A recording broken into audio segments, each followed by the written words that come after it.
All right, go. In 5, 4, 3. That's tomorrow, and that is it. In 5, 4, 3. That's tomorrow, and that is it for us today. And we will leave you with a... I can't do it. We'll do it live. Okay. Go. We'll do it live. Fuck it. Do it live. I'll write it, and we'll do it live. Fucking thing sucks. 5, 4, 3. That's tomorrow, and that is it for us today. I'm Bill O'Reilly. Thanks again for watching. We'll leave you with Sting and a cut off his new album. Take it away.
Fireside Chats. What is up, everybody? It is your boy Lou Martinez, aka Big Chief Burrito, live with you on a Thursday. Today, Fireside Chats is doing a couple of things. We are happy to make the announcement that two of our films, a short documentary, a DACA documentary that's 5 minutes long called Oscar Story, has made the San Diego Latino International Film Festival 2021 for documentary official selection as a short doc, and my movie, El Ladrón de Bicicletas, The Bicycle Thief, has also been accepted as an official selection of the San Diego Latino Film Festival in its short program. It's a movie that we made a few years ago that's taken me a long time to finish because of some issues with sound design and voiceovers and stuff like that. But it is a very personal film. We're going to be revealing the trailer today on stream. We're also going to have the movie reviewed live by our guest, who is a film movie critic, reviewer of movies. And we're going to talk about why it's important, not only for representation in front of the camera, behind the camera, on stage, on your screens across all platforms, but also why it's important to have representation in the people that review the content that's out there. Because if you give a bunch of Latinos, people of color, marginalized groups the ability to make films and have themselves be more represented, what sense does it make to have the same people that have been doing movie reviews and criticism over the last several years do the review of those as well? We need a mixed bag. We need representation across the board. And I've been following this person on Twitter for a while, kind of paying attention to kind of what she promotes. She's definitely growing in the film critic world. She has a podcast called the LatinX Lens, which I think is awesome. You can find that on iTunes and wherever you get your podcasts. So, and she's a little bit nervous because she does a lot of podcasting, but she doesn't necessarily go live. So be nice. If you have any questions, we're going to be talking about Sundance. So if you have any questions about the movies that were in Sundance, post them in the section. Real quickly, make sure that you guys are following us across all platforms so that you get notified when I go live. Facebook.com/2amburrito, Twitch.tv/2amburrito, and YouTube.com/2amburrito. We can see some of our old films. So make sure you give us a like, share the stream. You want to lurk, leave us open on one of your 18 tabs you got open. Go ahead and do that.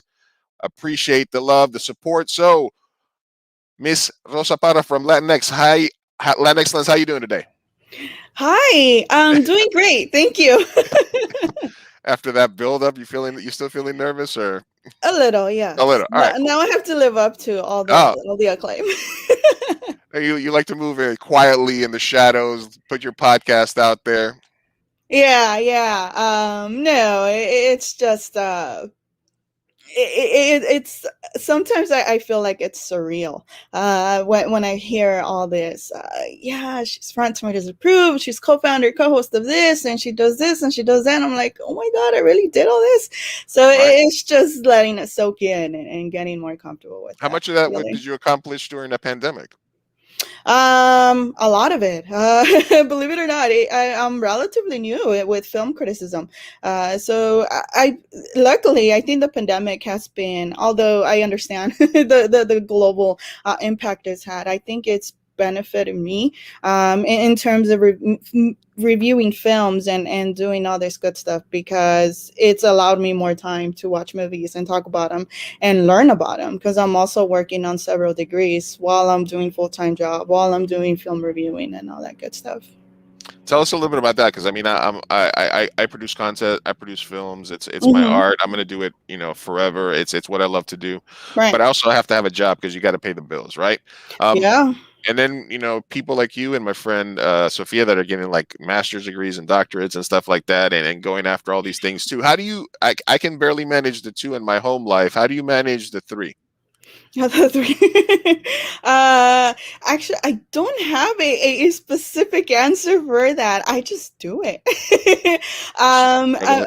yeah. You just have to go out there and do it. My daytime job, I'm a certified lab scientist, an electron microscopist, so to speak. So I work at one of the a prestigious hospital per se in Hollywood or Beverly Hills. And so I do that during the day. I do online school, also working on several degrees, working on my film and media bachelor's degree. And I'm also working on a Chicano studies degree as well as a science degree because I also want to move up in my career Is as that a all? scientist. That's it. Yeah, and I'm doing a minor, but doing a minor on Native American studies as well. So it's just trying to just culture myself and just learn a little bit of everything because believe it or not I also want to do a film, so I'm just Okay. trying to grasp and Stay learn. stay in your lane, Rosa. Yeah. Just kidding. It's all right. No, I'm just kidding. I'm just kidding. Just breaking the ice here. Do, Yeah. do you do you ever find yourself looking into a microscope and sort of reviewing the biology? Like, The oh my god, bio- oh yeah, this you're not acting right, little microbe or whatever you are. No, that's it's very interesting that you mentioned that because one of the films that I just watched at Sundance it had such a big impact on me because it was a Mexican scientist Okay. as a protagonist, which is something you rarely see. So to answer your question, no, I don't. I don't review my slides. I don't review I, whatever I see under the microscope, but I think it's certainly an interesting way. I'm sure my science background certainly does come into play when I watch movies, particularly movies that are either science fiction or movies that do have science elements related to it.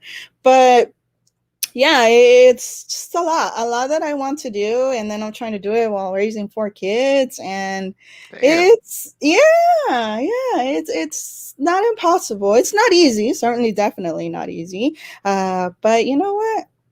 I gotta do it. So That's the you, only way I can try and see if what happens. So what level of crossover is there? If you're watching a movie and it's like scientists, but they're just like not following proper procedure, and then does that make you cringe? Or you're like, that's bullshit, that's not how it's done? Or how do you react when you see something being done wrong on stream in terms of your profession? Yeah, I do cringe a lot, particularly when you have a lot of these films that go very like science nerdy and like the Avenger films, and they're all like these doctors and all this. But What about when they like pull up the screens and they're like, "Doo, doo, doo, doo." yeah, all that. I'm like, oh wow. I wish. I wish we Yeah, had that yeah. work, but no. Certainly not how it works. But you know what, at the end of the day, you do have the notion that a lot of what you watch on TV, whether it's science or not, it's kind of like just all fiction. So you do kind of uh get the hang of that. All right, let me ask you this question, just Yeah. because so you get the option of one of these two things, right? You Uh-oh. just you discover a brand new like microbe or living organism that's going to be named after you forever, or your film wins an Oscar. Ooh. Oh, that's a really good question. I'm stunned. Um, oh, that's a really good. You know what? I think it would depend on what the microbe does. What Mm. type of microorganism we're talking about? Is it like a parasitic one And, or? it clears up acne. Ooh, ooh, interesting. Oh man, it's science. I think probably It's go the with the microbe because, yeah, I mean, in science my is forever. heart, yeah, in my heart, yeah, the Okay, all right. science, I just want to see where you're. yeah, I just always like to ask people questions to see where they're at in certain things, which direction pulls you the hardest. yeah. Uh, Thank you for Margarita for stepping in. She says, "Let's see that trailer. We will play it in a little bit." I want to talk a little bit before about Sundance. Margarita also says, "I understand as a creative spirit, learning to toot your own horn and promote can feel awkward. Go girl, so multidimensional in your learning." Oh, thank What? you. And a mom too. Yeah, and a mom too. Yeah, yeah. And she made time to come be on my dumb podcast. So thank you very. No. Let's talk a little bit about the process of reviewing a film. Mhm. Were you always into movies growing up, or were you a casual fan and then you started feeling that your analytic kind of style made you want to review them and stuff like that, or how did that idea start in your brain? Yeah, no, I was just a casual fan. I've never been a big cinephile, per se. And it all started when I just would go at once, twice, every other month or so to the movie theater and just casually watch films. But it's when I start working at this hospital where we're allowed to listen to music or do whatever we want. And I find this YouTube channel. It's called Collider, and every day they had an episode of Movie Talk. So I started listening to them, and they're just talking amongst themselves about these movies, the directors, the actors, the narrative of the film, the genre, and so on and so forth. And it was just captivating to see how organically charismatic these people were. So, because for the most part, I was confused and I was entirely lost within the conversation because they were talking about newly released films, something Yeah. I was certainly completely not entirely aware of. So what I start doing, I start going to the movie theater every weekend, Okay. sometimes a few times a week, to be able to understand the conversation that we're having. And before I knew it, I was going 2 3 times a week to the movie theater. And one of my friends, she suggested to just start a Instagram page, because she was very curious to see my perspective.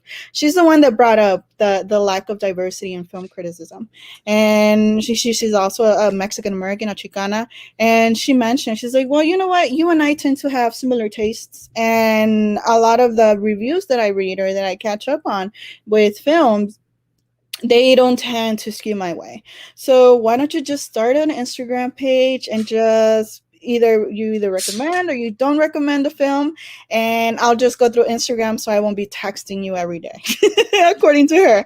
So I started doing that, and before I knew it, I was just doing my own blog. And when I decided to do this on a more serious level, when Wonder Woman came out, and I didn't understand why it was such a big deal, considering that it was a female directed film about female superhero. And I didn't understand none of that. I didn't understand the impact this meant for the industry, for women in general. Okay. So once I started learning about the lack of the representation in front of the camera, behind the camera, and then when I start to learn that there's even far less representation with Latinos, particularly women, that's when I start taking this a bit more serious, and I decide to start working on a degree, just to build that foundation and be able to view films in a different way, in terms of its craft, filmmaking techniques, and all that good stuff. So, I'm relatively new at this, but I'm working towards it. So you're a casual fan. You start listening to some podcasts, some interviews Yeah. about movies. You start going. Do you go just to anything that's playing? Are you focusing on a specific genre? Are you trying to see movies that appeal to you, or are you trying to go out of your comfort zone when you start just kind of looking at those types of films? Yeah, newly released films, whatever genre Mhm. it's coming out. Because I just want to get out of the comfort zone and see what's out there. Because there's been a few films that I tend to lean towards dramas, Okay. but also lean towards smaller indie films. Those tend to hit me the most, to be most of my favorites. But I've also seen films that don't necessarily aren't for me. Not necessarily that they're bad films. They just are not my cup of tea. So yeah, I try to get out of my way. I try to get out of my comfort zone and see whatever's out there, whatever's available. Now, one of the things that I've always said that I enjoyed was growing up in New York. Sometimes there would be these random movie screenings where they just want random people in the audience, and you'd walk in and be like, "You're going to watch a major motion picture. Yeah. This is something that's coming out. We just want to see how you feel about it. We're not Yeah. going to tell you anything about it." I watched Romy and Michelle's high school reunion like that. Didn't go one in, not even knowing the movie existed. Enjoyed myself. So I do enjoy, like, when I know I'm going to watch a movie, I try to avoid as much about knowing about it as possible, so that when I Right. sit there, I'm a blank slate and I don't come in with any preconceived conditions. When you are reviewing films, Mm-hmm. how hard is it to avoid making a conclusion, because your mind's always working in your mind before you get to it? Do you try to avoid those things? Do you enjoy going in as a blank slate, or do you steer the other way, like from the scientific approach, and be like, I want to know everything about this before it starts? Mm-hmm. That's a really good question, because I think that's one of the aspects of film festivals that I really, really do appreciate. You do go into these films without having that. Other people have already seen it prior than you, so obviously you're gonna have that Rotten Tomato score, or you're gonna have some of your peers either tweeting about it or just posting reviews. I try to go in uh, as just blank in terms of not having made up my mind, uh regardless of the actor, regardless of the director, regardless of the genre. I try to go in as blank and unbiased as possible, but it's tough. It's Have tough. you It's really hard. have you caught yourself like mid movie, like, oh, I thought I was gonna hate this, or I thought I was gonna like this, or forcing yourself to like something or something? I did at first when I first started doing this. It's not until just recently when I started to not pay much attention, particularly with the bigger films, more mainstream movies. I do try to just stay away from social media, and just that way, just go in, watch it as blankly as possible, and then just make up my own mind, right there and then. But it's tough. It's tough because we do come with biases, and we do come with either unconscious notions, preconceived notions about certain topics, or things like that. So it's tough. Yeah, not easy.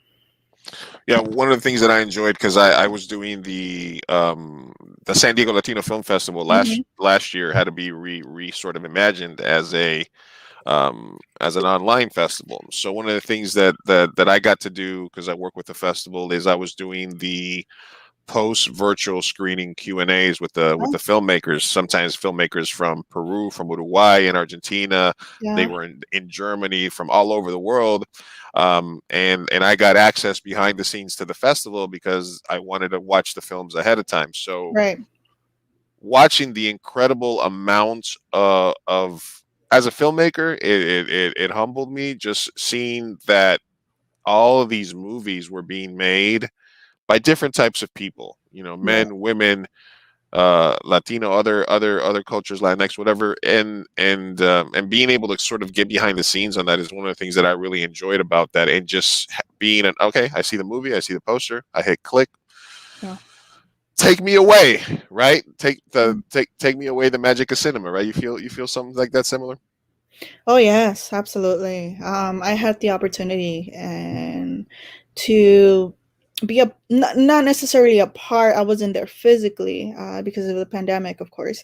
But I did get to see how a short film was made. How my friend, who's a filmmaker, she was talking about first. She first had the idea. She wanted to do this short film, and she wanted to highlight sizism in our current culture, which is something, of course, that I'm very something that I can certainly relate to. So before I knew it, within a few months, she had already had a script. So just to see a film grow and literally just come to existence from someone's mind and idea and notion is certainly something that it's special. It's kind of like a magical thing to just witness. And she was very generous enough to allow me to do the Q&A for her premiere. Nice, And nice. yeah, and just to pretty much just put the little bow and just tie it all together and just see it from the beginning and just see the film. And then I was able to do the Q&A with the actors and herself as well. So yes, in terms of storytelling, I've come to learn the importance of it and appreciate it more than when I first started doing this. Yeah, absolutely, and it's incredible where a film can learn. If you look over here, the poster for this is the film I got into San Diego Latino Festival called Slapworthy. It started off as a 3-page scene that we were going to do for somebody's reel, and it turned into like a 50-page script that then we created, and then all of a sudden it was getting into film festivals and stuff. Wow. So yeah, the creative process is incredible. Speaking Yeah. of that, Mr. Dominic Lerma, the lead in Slapworthy and the lead in the Bicycle Thief, El Ladrón de Bicicletas, stopping by the stream. Thanks for stopping by. We're Yes. let's I want to ask you a little bit about the process of reviewing in terms of what your mental like okay, you get a new screener in the mail or you get a link to a new movie, and you've already worked, you've taken care of your kids, you set aside time for it. Like what is the process? What is your pregame routine? Do you like watch some trashy soap opera to kind of clear your mind? Do you meditate? Do you take a nap? What's the pregame for a reviewer and sort of to be on your game when you sit down to watch this? Can you watch a Yeah. movie and then stop it? Do you have to watch it all the way through? Tell me a little bit about that. Good question. Nap? What's that? Um, I nap before my streams. I have to take a little bit if it's later, not yeah. now. Yeah. I don't know when was the last time I took a nap. Okay, all right. It's a nice thought, though. Okay. That's an interesting question. I don't think I have a particular routine per se in terms of reviewing films. Ideally, I do like to watch the film from beginning to end. I feel if I pause it would lose. I don't know. It loses that either the engagement that it had, if it had any, or anything like that. I'm one of those people who, no matter how bad the film is, I feel the obligation to finish it through in order for me to be able to review it. And I don't have a routine. I'm big on music. So there is probably this playlist I have that if I do listen to it and prior to reviewing a film or prior to watching a movie, it would probably get me more in a focus mode kind of scenario. But no, I don't have any any routine. And in terms of reviewing films, um, You take notes? Do you just sort of do you just kind of wait till afterwards and then just kind of see what sticks with you? What yeah, no, I don't take notes during the film. I take them after. I just want to experience that first viewing with no interruptions and just do it just one full sitting. No, again, no interruption whatsoever. Once the film ends, and I can just sit on it and just like my first reactions, what I'm feeling, what I'm thinking of, what popped out, and so on and so forth. That's when I start writing. I don't like. Well, first of all, I'm a very slow writer, so if Okay. I watch a movie right now, well, my review won't be out until I feel I have to sit on a film. I do tend to give my initial thoughts either on social media, for the most part, either Twitter or Instagram, and I like to sit on a film because I'm very big on hearing other people's perspective after I've seen the film, because whatever maybe I had missed, or maybe something that just went over my head didn't go over someone else's head. And I do like to see other people's views, particularly minorities, people that aren't really much represented in things. Not to say that I like steal their ideas or anything like that for my reviews or anything like that, but I am very much open to reading, particularly those who tend to disagree with me. I tend to know, I've learned throughout these past few months that those reviews and those perspectives are the ones that I learn the most from, which is ironic and weird, because it's kind of contradicting in a way, to say the person who tends to disagree with me the most is the one that I'm learning from the most. Got it. And do you remember when you let it settle in and then you start taking your notes? Do you remember um like the things that made you angry about the movie? Do you remember the emotions that it brought out in you, or what's the Mhm. first thing that's in the front of your mind when you finish a film? Just how I feel overall, whether I'm overwhelmed or underwhelmed, or whether however I'm feeling. And of course, it depends a lot on the genre of the film. It depends on the film, and whatever I however I'm feeling after the film, that's what I tend to write down. Then I go into and see the synopsis, and go on from there. But yeah, it's just my initial reactions, my initial feelings, and then I just sleep on it. Just sleep on it. I think watching movies at night tend to work the best for me. Now, if you went into your Google search history, are we going to find a lot of ending of blank explained? What, like, Or for like film endings, like explain, like, you know, hey, sometimes they make these jokes, like, hey, the ending of Shawshank Redemption or ending of whatever explained. You know uh-huh. what I mean? Yeah. Do you ever have to Google some of that? Like some, do you ever No. not get it, or you just like, well, if I don't get it, I'm just not supposed to get it. Yeah, I just figure if I don't get it, then it wasn't for me. I wasn't the audience that it was The reason appealing that to. the reason that I brought up Shawshank, I wrote a letter to my Uh-huh. friend the other day because I have this tick or this thing where I Uh-huh. can, any movie that I watch in a theater, Yeah. I can remember who I watched it with. Like Ooh. for my entire life, any movie that I watched in a theater, I can remember who I watched it with. And some other movies I will, because the movies are so important to me that I associate with people and times in my life and when I saw them. And I Right. remember my friend had a VHS cassette tape of The Shawshank Redemption, and we sat in her house and we started to watch it. And I didn't know anything about Shawshank Redemption. She's like, "You gotta watch Shawshank Redemption." I'm like, "Cool." So we're 3 hours into this movie, and then all of a sudden she's like, "Oh my God, we got to be in the city in like 2 hours. We got to go to the subway. We got to go do this." And I was like, "Okay, there's like 10 minutes left in the movie." So she's like, "Ah, don't worry about it." And she grabs the remote control, and we're right at the scene right before, right when they're like, and she's like, "All right, so they think he's in the cell, but he's not in the cell." And then boom, he throws the rock, and then it goes to the Yeah. poster, and then she's fast forwarding, and they're like, "What?" And then it turns out he crawled through the pipe, and then he comes out, and then so we watched 95% of Shawshank. We watch. She Yeah. fast forwarded through the last 5%, ruined that movie for me for life. So I think that's why I had that in the back of Oh, my mind. Sorry. explain the ending. I I, get wa- it now. I was triggered. Yeah. What? Okay. So let me bring up an example of a movie before we jump into Sundance. But Jojo Okay. Rabbit. Jojo Rabbit. Yes. It's a movie that got a lot of initial positive reviews, Mm-hmm. right? And then there was like this small sort of backlash on it because of basically the humanizing of Hitler type deal and this whole thing, and then they're like, oh, well, the director's Jewish and this and that and things like that, and this didn't really happen until so there's this sort of movement or this sort of thing that happens now where something gets too much love or too much praise.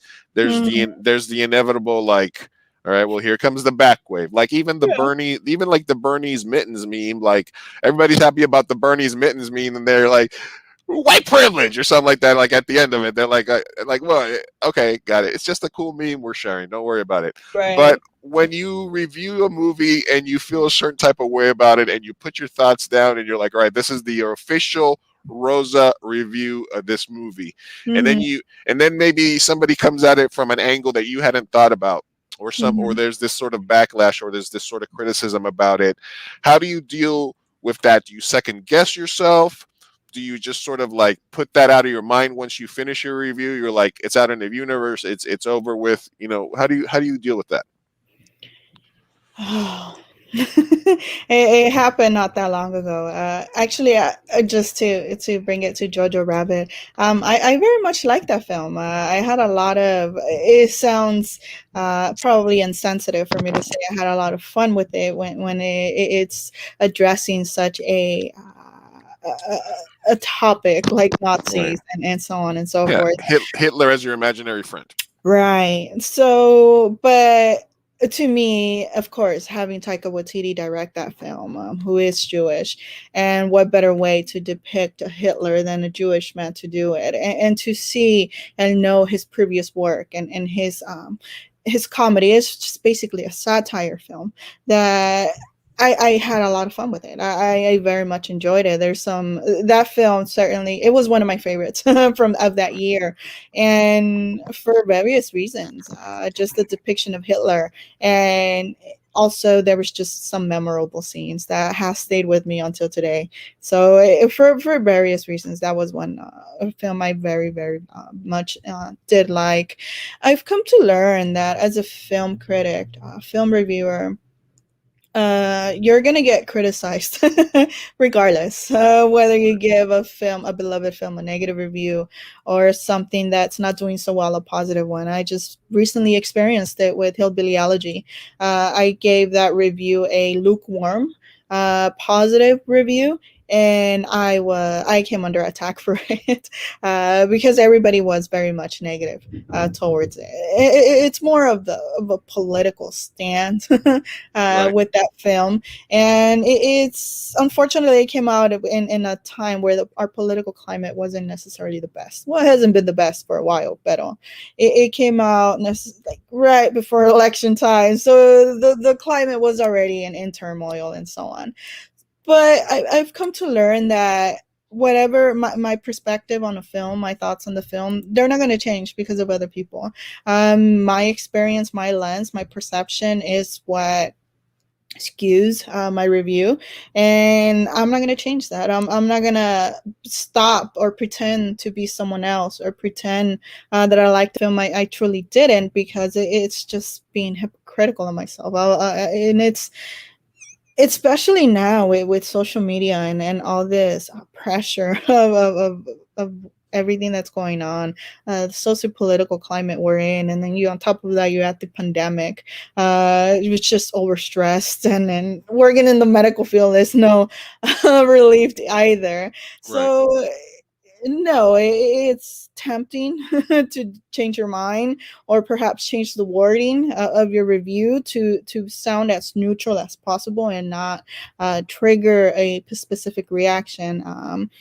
But I don't. Whatever I feel about a movie, I'm just gonna go out there and say it because Stick to your it's how I guns. feel. Yeah, yeah. What one like you named your podcast the LatinX Lens, right? Mm-hmm. So obviously that speaks to representation. That speaks to not necessarily saying, hey, this is a term that we got to use, but Right. this is an inclusive term, and when we're kind of approaching this from an inclusive representation matters point of view, right?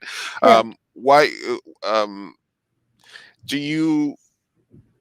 you ever feel when you're reviewing something like, I'm not reviewing? Is this a thought? I like to ask ignorant questions. Is that ever thought like, this review isn't like Chicana enough. It's not Latinx Lens enough. Like, do you ever need to like feel the need to like spice it up somehow? Like questioning whether you have a kind of equal thought process with the rest of your viewers, or if you're bringing enough of that to it. Hmm. That's a really great question. This is what If I you do. would have This is what I do, Rosa. You review movies. I ask good questions. love it, I love it.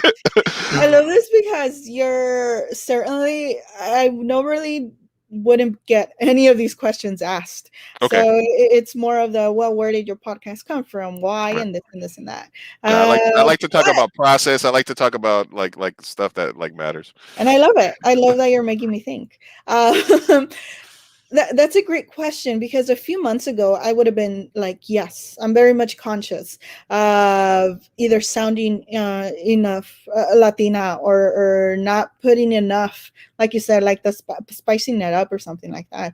Now I don't. I not as much as I probably would have been more conscious about that.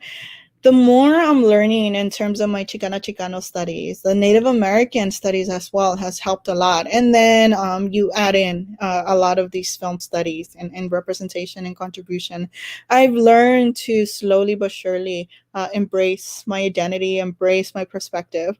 And whether I'm too Latina enough or not enough, it's something that it's not a priority in terms of concerns. So in relating to my reviews, no. Okay. At once I did. Certainly not that long ago, a few months ago, I was very conscious and did worry a lot about that. Yeah. But now I'm just more focused on having a platform or providing that platform to highlight movies, Latinx centric or creative films that normally wouldn't get the attention that they deserve. Oh, absolutely. Yeah. Obviously, some of the criticism or some of the when like my friends even growing up in New York and Queens, or the things that I Hmm. got growing up in high school was that, I sounded white, or I was trying to be like not ghetto enough, or not Latino enough, or, Yeah. or stuff like that. And I got laughed at when I was a kid and growing up in junior high school and high school, when I was like, I want to be a director. I want to make movies. They're like, what? You stupid dumb fuck. You like you're like some Colombian kid from Queens. You're like, shut the fuck up. You're gonna drive a cab or something like that. So it's weird that you don't really get that energy of like, this is who I am until later on in your life. Like it's which is, hey, that's part of growing up. And some kids get lost in a shuffle because they feel that that who their true self is not good enough, or isn't cool enough, or isn't, your voice is your voice, whether you sound like me or like, hey, what's up, man, this is Louis, big cheaper. Like I don't need to be that guy to be authentic, and Exactly. so I definitely like that, where your voice is coming from. Marguerite says, and she's asking, when you Uh-huh. sit through to the end of the movie, are you ever cringing? I'm not a critic, but as an audience member, I have walked out, and sometimes immediately. I did see you post something where you're like, I didn't like this movie, or I had to stop watching this movie. Do movies need to, in 2021, Hmm. do movies need to come with trigger warnings, or does that remove part of the experience of movie watching from the process if you can't be surprised? Hmm. Oh, I think it depends on the scene, and it depends on, because I think it should, you should get a trigger warning specifically if there's a lot of flashing per se, Okay. and there's a possibility of either you can have a seizure or something. But also I think that just not that long ago, the Rita Moreno documentary, which was also at Sundance, she does gives a descriptive a testimony of sexual harassment and rape, which I do think maybe you should have a slight trigger warning for that. Right. Maybe for some traumatic events, possibly yes. But yeah, at the Do you same think that comes time, in? Do you think that comes in the form of like new rating system, or with this, where it could be like R plus, mhm, like trigger warning for PTSD, or trigger warning sexual assault, or trigger warning extreme violence, or something like that? that's a really Again, you're just staggering me today. That's a great question because Every time somebody says that, my head grows a little bit yeah, bigger. yeah, I can see your head like That's right. that. Whoop. Love it. I'm not sure. That's Okay, a great question because I'm not entirely sure. we can I come don't back know to how it if to you want. appropriately answer. Yeah, that's an interesting It question. might be above our pay grade. I mean, that's something for movie studios and the ratings board too. But Yeah. I mean, in 2021, I think it comes down to we're more aware of people and Mhm. mental health, Yeah. and maybe you're a survivor or you're a victim of abuse or trauma, and you go watch it and you go watch, I Spit on Your Grave, or you go watch, Salo, or a movie, like that, so, and you're like, oh man, I wish I would have known because this put me in a bad mental state. So I think and then part of society is going to be like, you pussy, just go watch the movie. You know what I mean? Like it's kind of, and then purists might be like, oh, I don't want to know, and whatever. Then don't go watch it, or read the That's reviews true. before. Yeah, and I think that's where That's hopefully kind of where your job is, right? yeah, Because if where we somebody's going to can read come your in review, yeah, and I always try to write a review that's non-spoilery. I don't want to spoil anything, but if I do think that there's something out there that deserves to be not talked about, but give a warning about, I would do it. In terms of, I don't, you just mentioned about a movie that I had to stop.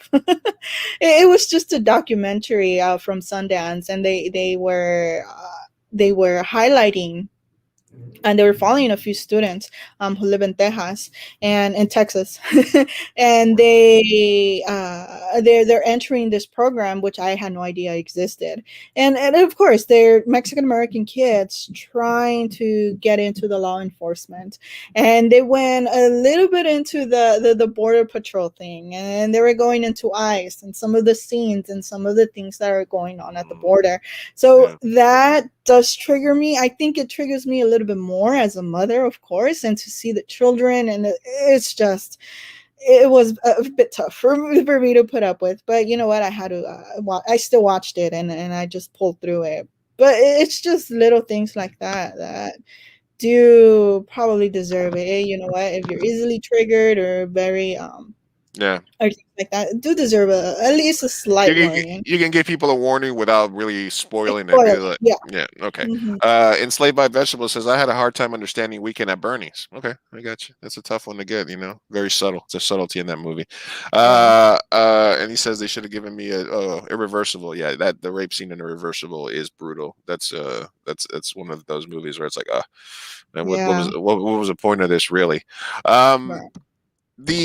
Let's jump into Sundance. Okay. I got to do a little transition in case this. I use my transition so I know where to edit little bits out.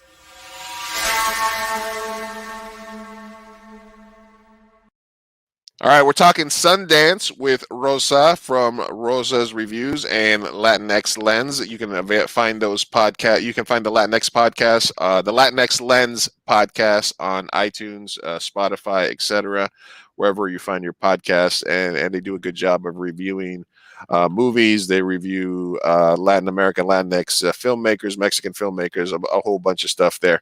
Mhm. What was the experience like in number one? You get that letter, you get that email that you've been accepted as a reviewer to get into Sundance. I mean, as a filmmaker, I know that when I've gotten into festivals, I'm going around doing my fist pump and stuff. How was that for you? It was cool. It was a treat. I liked it. Certainly, of course, with everything that's going on, it's on virtual, so everything was online. I think they did do a hybrid of in person and virtual. In person was more of like the drive-ins and so on. So yeah, virtual. I was delighted to get the email. I had the pleasure of attending last year as well. Last year was my first ever film festival. It was Sundance, and it's the only one I attended in person because that's when the Nice. pandemic hit. Soon after. So I was very much lucky to be able to compare and contrast the Sundance from last year, the in-person experience, freezing my ass off over there, Right. and then just doing it here virtual. And the California sunshine was quite, it's certainly different. But I think it depends. It depends on whether you are either a claustrophobic person and you appreciate more just watching these festivals and watching all these films at the comfort of your home, or if you are more of a social person and you do appreciate more the in theater experience and the networking and just walking around and bumping into either actors or directors or people you socialize with on a daily basis on social media and such. But this year, it was fun. I liked it. I thoroughly enjoyed it. However, I do think I prefer the in-person festival a little bit more. I'm able to Yes. focus more and in terms of watching the film, being able to analyze it. Here it's easily you're easily I am very much easily distracted with four kids and a chihuahua and a husband, and so it was a bit tough to watch a movie, just a whole movie without Mommy's in having. Utah right now. Shut up. Yeah, so it was tough, but you know what, it also comes with, I wasn't freezing, so that Oh was no. pretty good. I didn't miss the nosebleeds either. So it was, Right.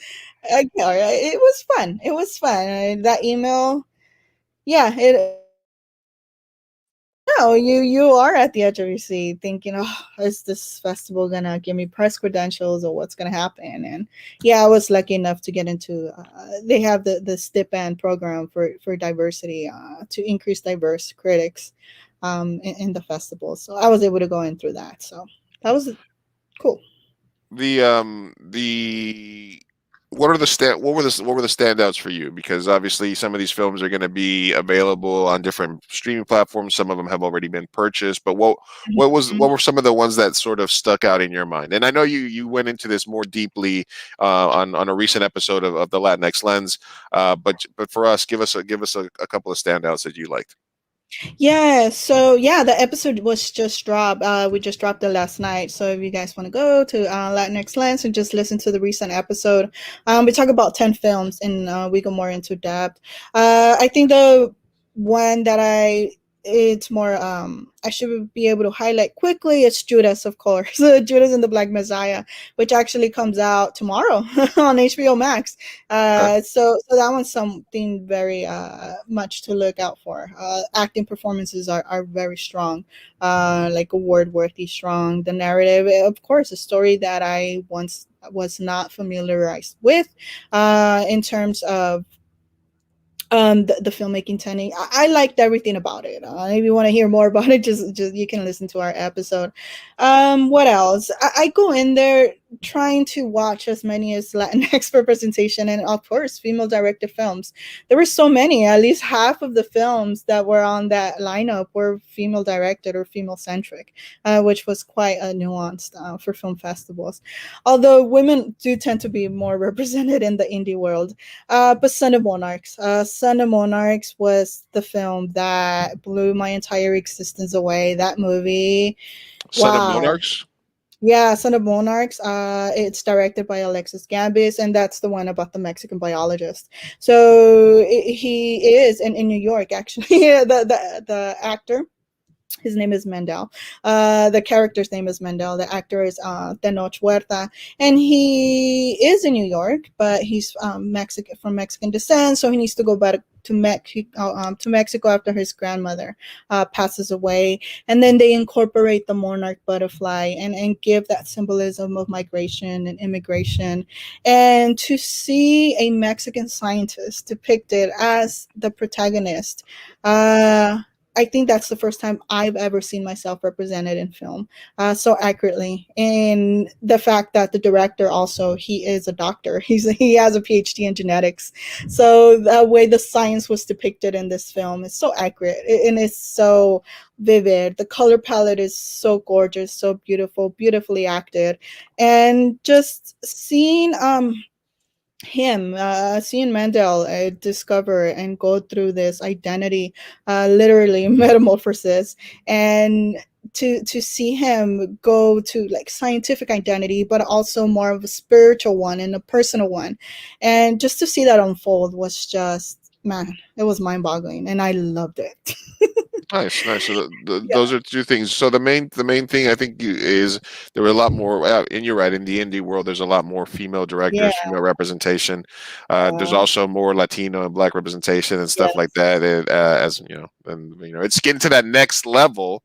yeah. But aquí estamos. They'll figure it out eventually. If you want more storytellers, they're not that hard to find. Every time They're somebody's not. like, "We can't find Latinx," I'm like, "What? Where are they looking? Where are you guys looking?" I'm literally sitting here Exactly. raising my hand, and Yeah. but hey, in due time, in due time. Um, Now, some of the conversation online recently regarding like Sundance, not necessarily Sundance because they do have a diversity program, but other Hmm. festivals and stuff like that is gatekeeping, Yeah. because okay. More representation in front of the camera, behind the camera, writers, directors. We've talked about more representation of the people who are reviewing their films, but except for maybe smaller, newer festivals, a lot of the gatekeepers at some of these major events, festivals, awards, and stuff like that Yeah. are also the ones that can hand you a screener, a link, or not, which makes your Hmm. job a million times easier. And if they're Correct. only giving those links to certain demographics or types of reviewers, then then there's really no point. Can you speak a little bit about that and kind of if you've had any experiences with in that regard? Oh yes, so many experiences I can talk about, but yes, I think it goes down to the most well-known and established outlets that only critics. They're the ones that have the most access, and these big studios, of course, they don't want a review from my podcast. They want a review from the New York Times or the LA Times or all these more credible outlets that, again, they're filled with white critics. So I think it goes down to these outlets and holding them a little bit more responsible in terms of diversifying their voices, diversifying their lens, all these critics. Because there's, like you just said, there are Latinx filmmakers out there.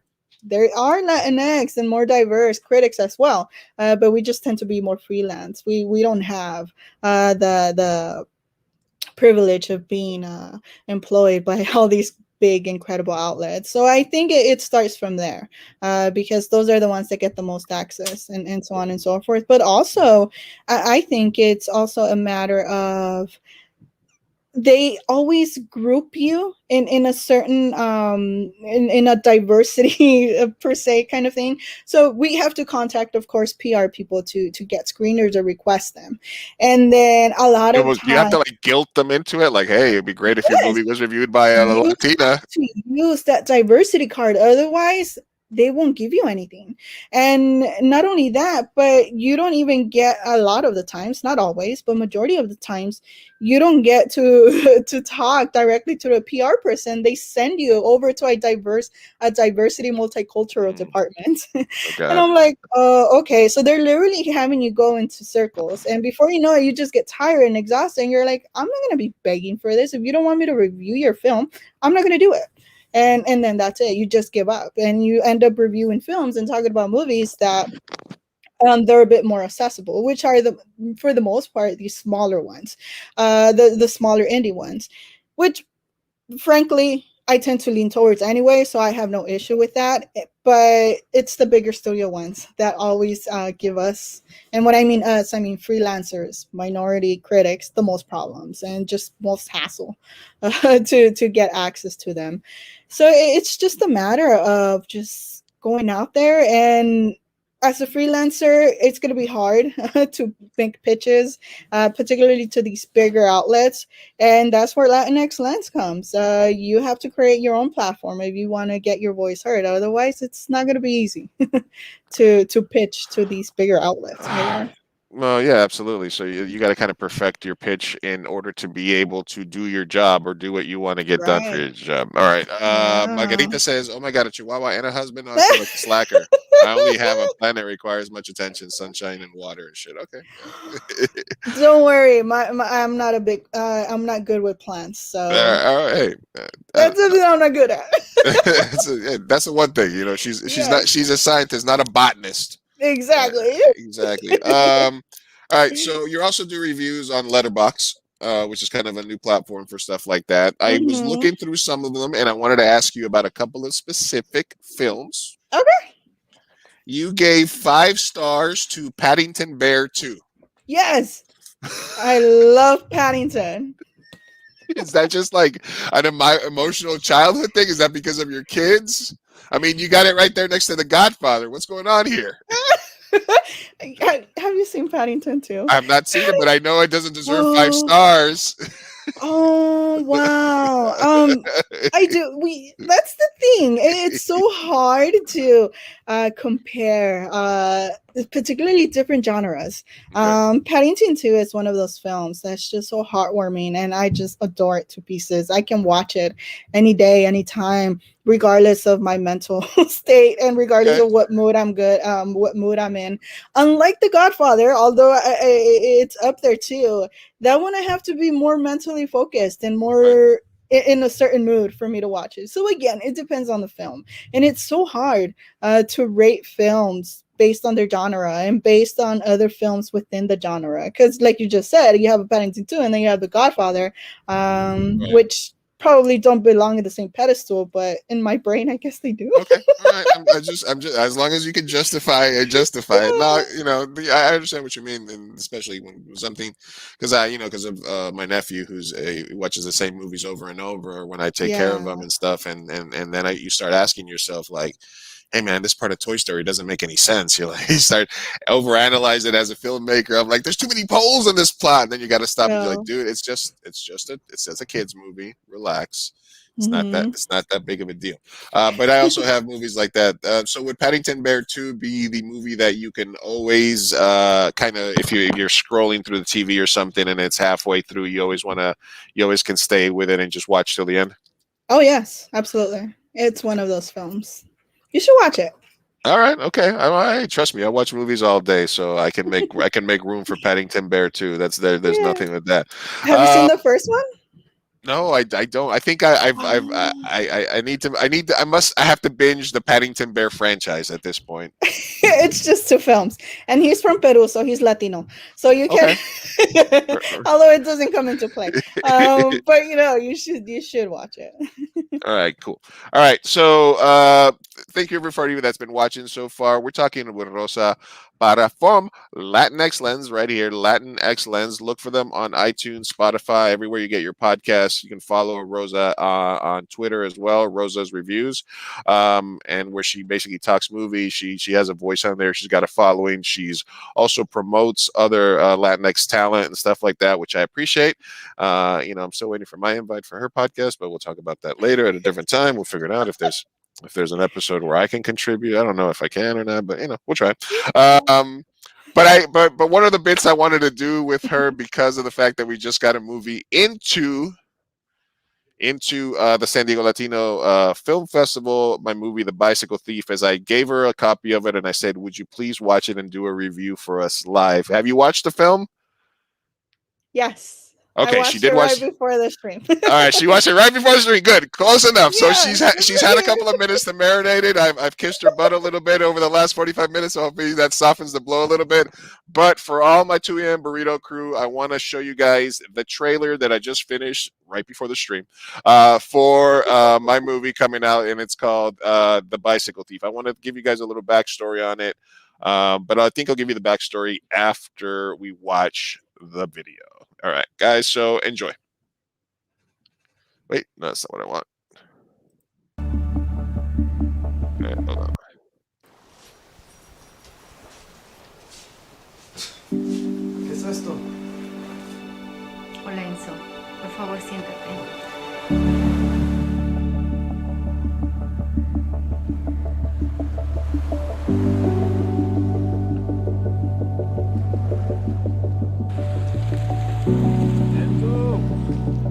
Enzo, dime de tu día, por favor. No mames, güey.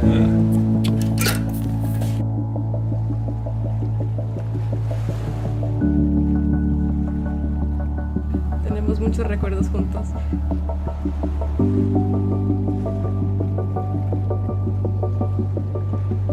No ha sido el mismo, Enzo.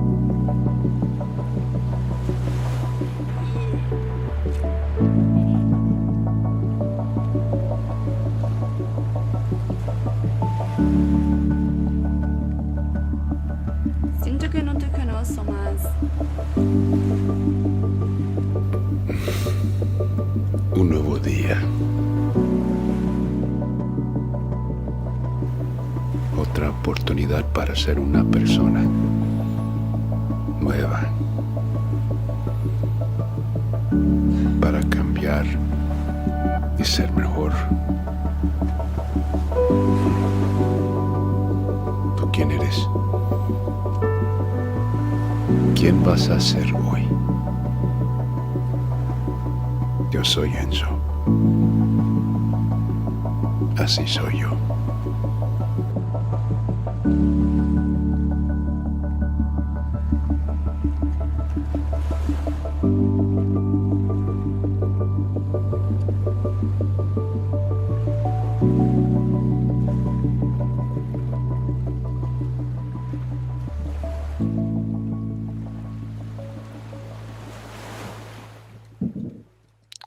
All right, chat. That was the premiere of my new trailer for my movie, The Bicycle Thief, El Ladrón de Bicicletas. That's going to do its world premiere at San Diego Latino International Film Festival 2021. Tell me what you guys thought about that. Leave your comments there. Let me know. Now, Rosa, tell me what you thought about the movie. You really want to know? I do.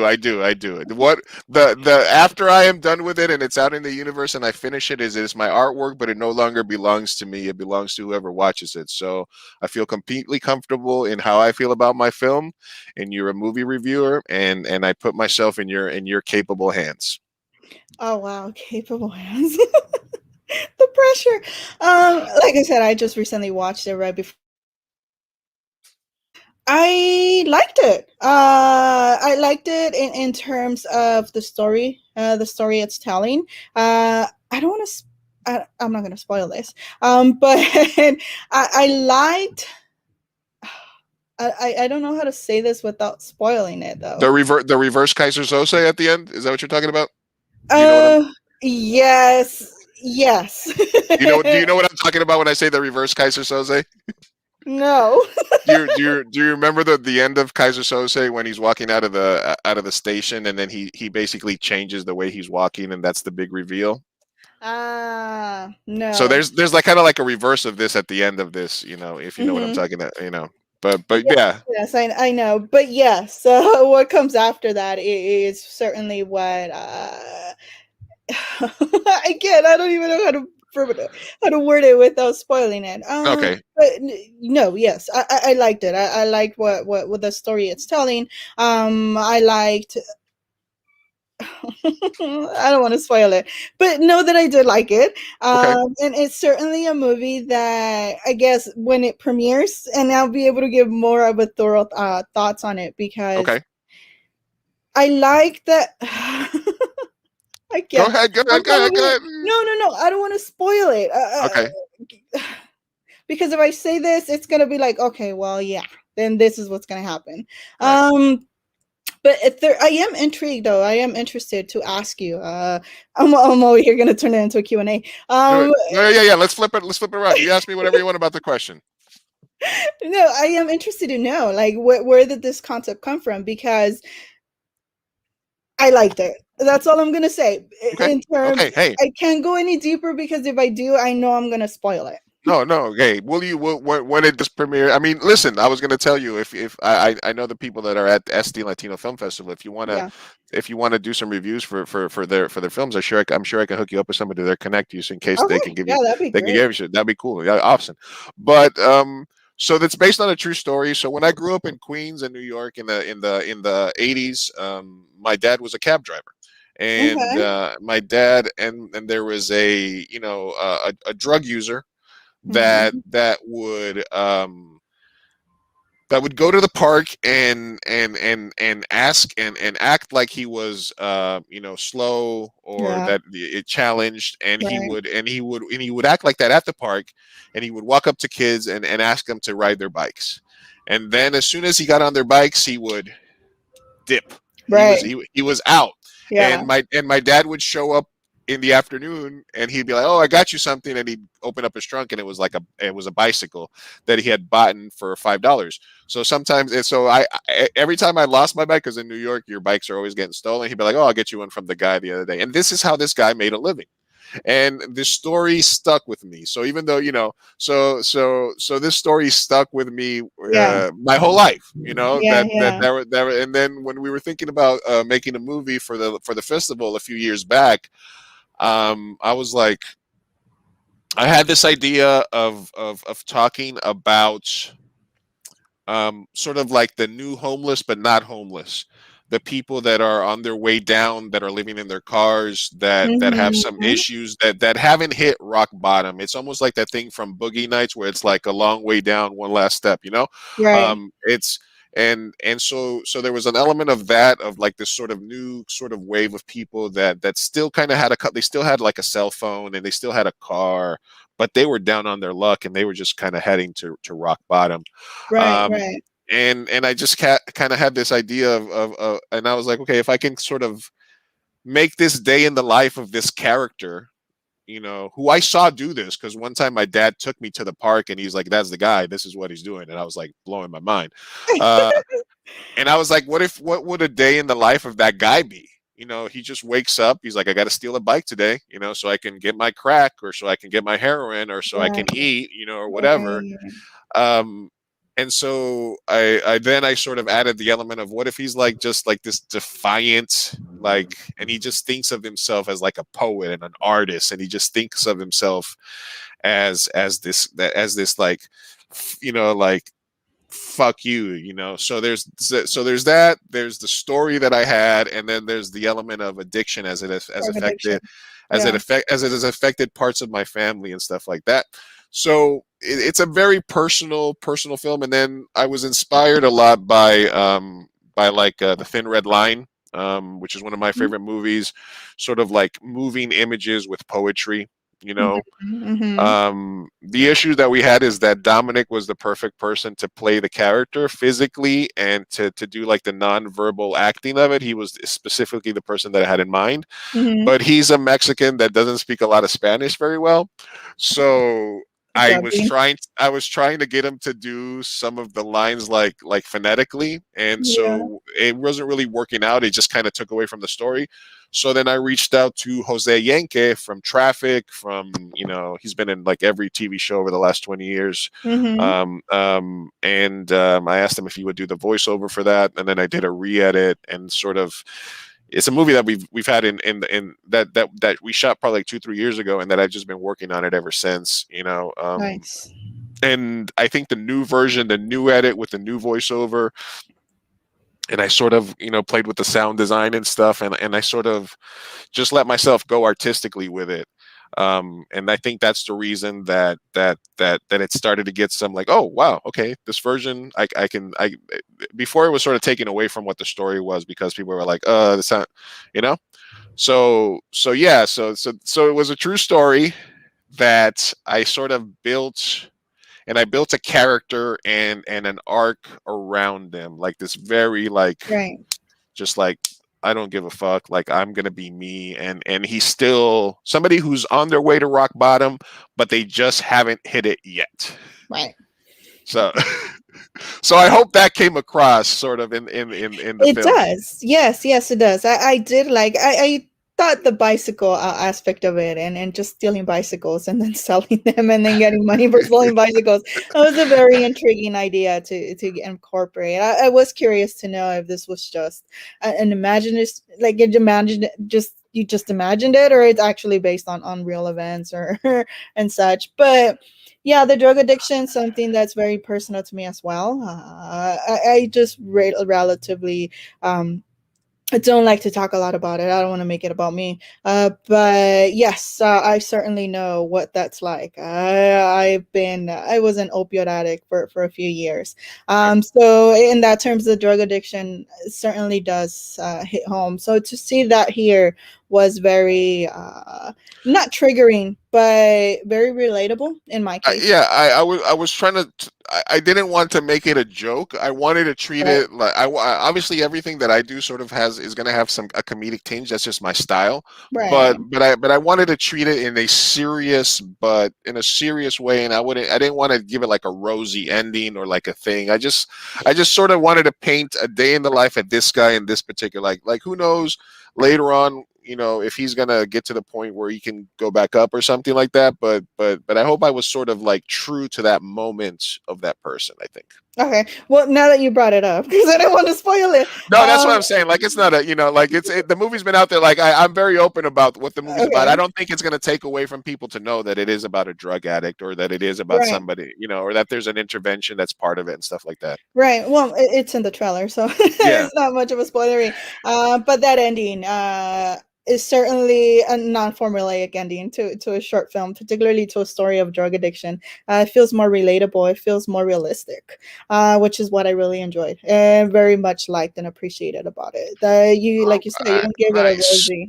You don't give it a rosy ending. You give it more of a realistic. That's what reality is like. So certainly that's what I did enjoy about it. So no, overall, I did like the film. I just didn't want to spoil it for you. No, that's fine. You were like, should we talk Yeah, about? I don't wanna, I was like, I don't wanna. Yes, yeah. But you No, know what? No, I did like it a lot. thank you. Yeah. I'm glad. No, I'm glad. thank you. I'm glad you enjoyed it. Yeah. And like I said, it's one of my and also. On a somber note, the tango music that's in the movie, and I'm Colombian and Uruguayan, so Okay. a big part of my culture and my family is from South America, Uruguay, the tango music, and one of our dear family friends, Raul Jaurena, who's like a master bandoneon player. He's won several Grammys. He's a world-renowned artist. He passed away from COVID about 6 weeks ago, and he was one of my dad's best friends. And about a year and a half ago, he would always come visit my dad. My dad's 90, and they're old friends, so he would stop by whenever he was in San Diego. And I was like, I'm making this movie, and it's kind of like blah, blah, and I think the music that I want is tango related. And he's like, here's the links to my entire musical library. Use what you want. So the music. 75 there's music from several artists friends of mine, but the tango music in that is from somebody that's very dear to me, so that added aspect to it is, it's a personal film for me. Right. So if you see my other stuff, it's mostly dick jokes and stuff like that. So it's a difference, but I do appreciate you taking the time to watch it. And let's see what Margarita says. Deep, gorgeous cinematography, the music full of the poignant, melancholy feeling. Thank you very much. Painful, soul searching came through to me, and the trailer left me curious and uncomfortable about the character transformation. Discomfort is good. I do agree with that. Now, besides Sundance, besides the podcast, besides that, I mean, how do you make time? Yeah, we already talked about how you make time for that. When you have to choose between different movies to watch, is there a particular genre that you like to watch first before others? Like if you have a horror movie and a comedy, does it have to do with is there a certain genre that you prefer not to review? Where do you lean that way? Yeah, horror films tend to be my weakest link in terms of what I've seen in horror films. But if I have a choice to watch anything or horror films, I would probably put the horror film aside and leave that for later. I'm quite a scary cat when it comes to horror movies. Scary Sherry with that one? Yeah, I still, you always have those classic films that you haven't seen.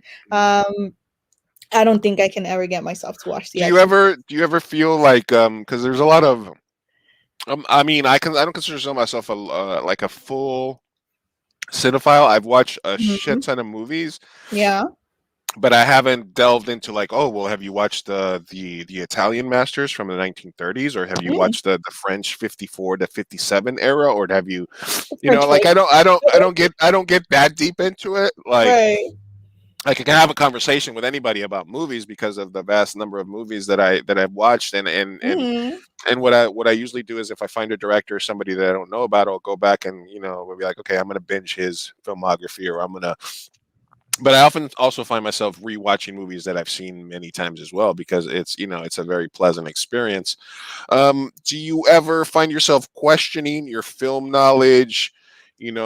Going back and when people maybe reference a movie that you're not familiar with, where you sort of maybe get like imposter syndrome or something, or you try to educate yourself with all the other things that you have going on. Do you have time to study cinema at all? Oh, I always have that imposter syndrome. That's why I'm starting to work on my film degree because it was it was listening to conversations and having people reference Citizen Kane, The Godfather, and just all of these classic films that I had no idea. Citizen Kane overrated. Sorry, I'm just right. You don't like Citizen Kane? I you sit through it once and then afterwards you're like, all right, I get it. I Yeah, get it. You know, yeah, he was rich and an asshole. I get it. Just kidding. yeah. Yeah, I love it. But in terms of that and building a foundation and having an understanding of film history and seeing where film has been from the beginning, from the silent era to the talkies and so on and so forth, I think it certainly has helped me shape a lot of my perspective, particularly when I'm watching films of that era. Just for in doing Latinx Lens also has also taught me a lot. It's opened my spectrum of perceptions and perspectives. And the previous episode before this one that just came out, where we highlighted 6 Latin American films, 5 of them that are in contention to be, well, now it's only 3 because the shortlist just came out of the Oscars, in contention for international feature. That really opened my eyes to, well, you know what, maybe I do need to watch a little bit more international cinema, watch other films that are outside of Hollywood, because Hollywood certainly, again, nothing against Hollywood or anything, but at times I think it's important to go out there and watch international films, and I tried to do a little bit of that in Sundance. There was a few international documentaries and a few international films that I did try to put a priority on, instead of the just the bigger US releases. So Did it yeah. did they do it where you had access to them 24/7, or were they blocks where Hmm. they were only available during certain times? Yeah, no, they were only throughout the days, like day or 3 films, and you had 3 hours to watch that film, and then the next day you were able to watch whatever of the prior releases or the premieres, but you only had like 48 hours to watch it on a second, or they would call it like on demand. Each festival varies, but I think the Sundance one was able to handle it pretty well. I mean, it's 1 week and you had like 70 just full-length feature Yeah, films, absolutely. and then on top of that you had short films, and I was like, I couldn't get into the short films. I just didn't have the time. um but yeah, it's certainly a learning process. There's still a lot of films that a lot of people a lot of people critically acclaim, or films that like right now I'm gonna lose credibility, but I've never seen any of the Indiana Jones films. It's just It's like, popcorn movies, isn't it? yeah, That's yeah. yeah. And like any of the prequels for Star Wars, and it's just like movies that just I just haven't had a chance to That's fine. watch or anything like that. Pero yeah, just learning a little bit and going into film history and things like that. It's I think it's important to some extent because it's we just recently did an episode, not recently, well, yeah, kind of, because they had the Rita Moreno documentary, and she talks about West Side Story, and how a lot of us don't really like the representation of Puerto Ricans, all the brown face and all that. But if you know film history, if you know what was going on socially and in the industry at the time, you somehow understand why they were depicted the way they were depicted, whether you agree with it or not. Yeah, absolutely. Knowing and having that foundation of film history does give you a different perspective to understand it. Yeah. The Latinx versus Latino versus Chicano kind of thing. Like Yeah. I understand, like, because right now, like, like what Ruby Rose got crapped on because she's bisexual. She was playing a Mhm. lesbian character, and there she said she's not gay enough. People get mad when they cast able-bodied actors to play, Disabled. differently abled actors in movies. But then they're like, oh, he's playing a Colombian, but he's Chilean, or he's playing a Mexican, but he's Peruvian. Yeah. I mean, do you feel like that for the overall Latinx Mexican culture that's kind of like just like nitpicking like a little too far? How deep into the representation do your tastes go? Yes. I think we can talk about this topic for hours, Oh, absolutely. because we can go into the discussion of, do you have to be a mom to portray a mother on screen? Like, to where do you have that limit? For Yeah. me, personally, I think it's culturally. If you're having a let's say a white person playing a Mexican, yeah, that's probably not gonna sit well with me. Natalie Wood, Marlon Brando, and to see that, then it's upsetting. And again, we're going to West Side Story and Right. Marlon Brando playing Emiliano Zapata in Viva Zapata, Yeah. but again, it was back in the day, which was unfortunately very common for you to see that. It's oh man, Well, acting originated as a place for white people to play make believe. yes. So it's not necessarily a far stretch to say, well, 50 years ago we couldn't, if there was a movie where I was playing a podcaster and you were playing a movie reviewer, it was we Mhm. couldn't play ourselves, Exactly. or if we played ourselves and we won an Oscar, we couldn't go to the award show. Right. And that's not that far away. So there is this sort of we need to steer the curve in the other direction, because for so long, you know you know black people couldn't be played by black people, Mexican people couldn't be played by Mexican people, and that just sort of, and now it's like, well, we want disabled people to be played by disabled people. We want gay people to be played by gay people. And there's an understanding, but then it's bumping into this thing where it's like, well, if you keep going this way, then basically acting is not a thing anymore.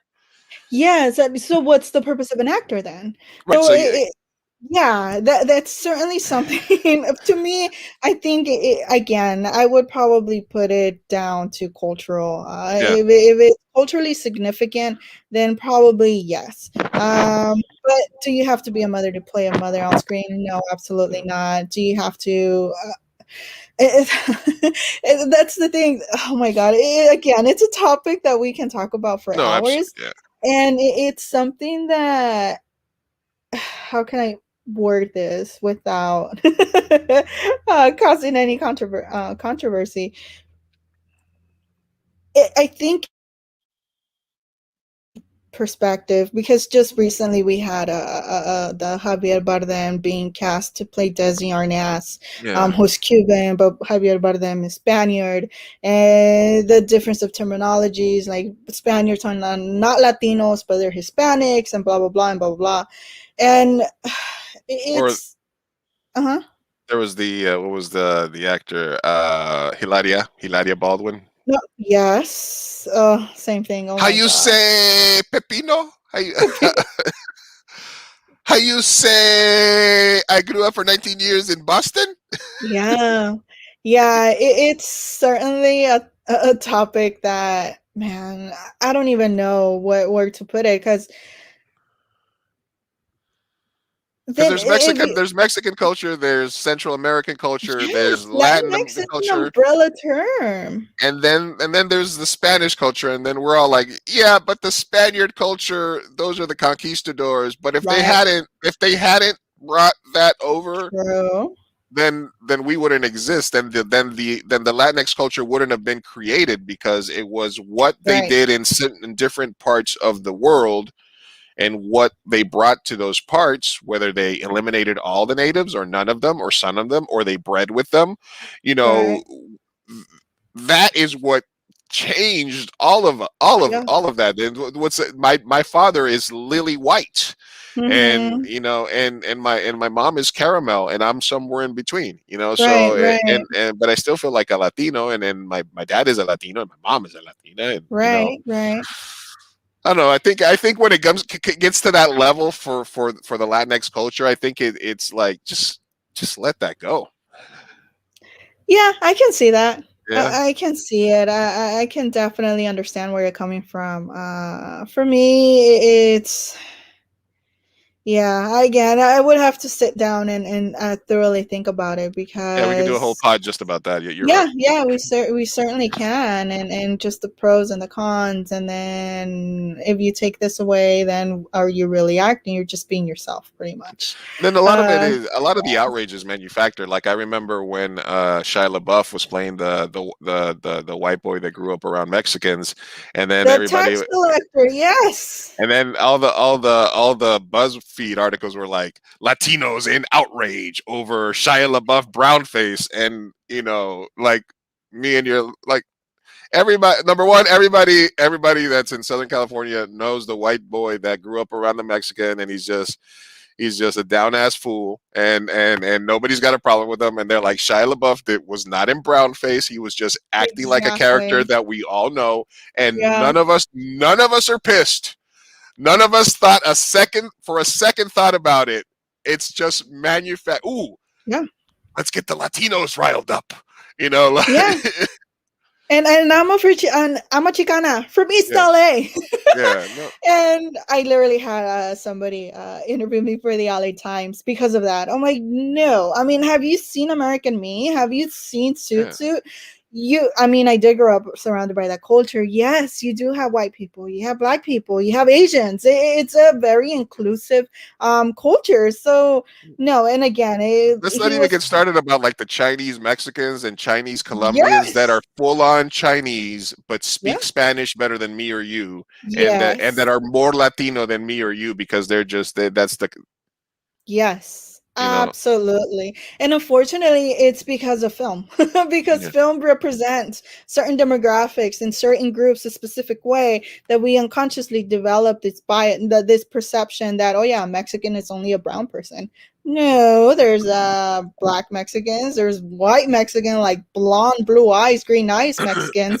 And unfortunately, it's just a perception that we've like developed. the girl from the Queen's Gambit too. I mean, she's a Yes, Argentinian. financially. Yep. She grew up in Argentina. She moved to England. And, she's still a Latina. Yeah. Argentinians Mhm. and whatnot. Yeah.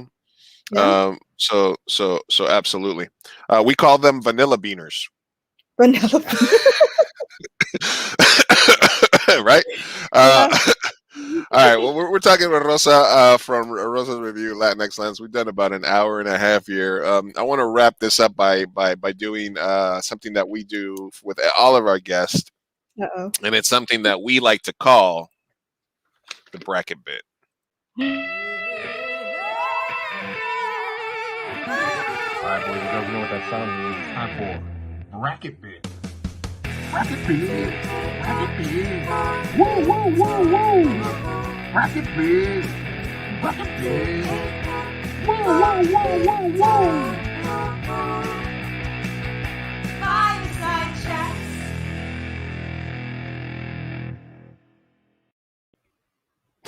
Music courtesy of Kurt Grewan and Jovi Olivas. Thank you guys for creating that song for me.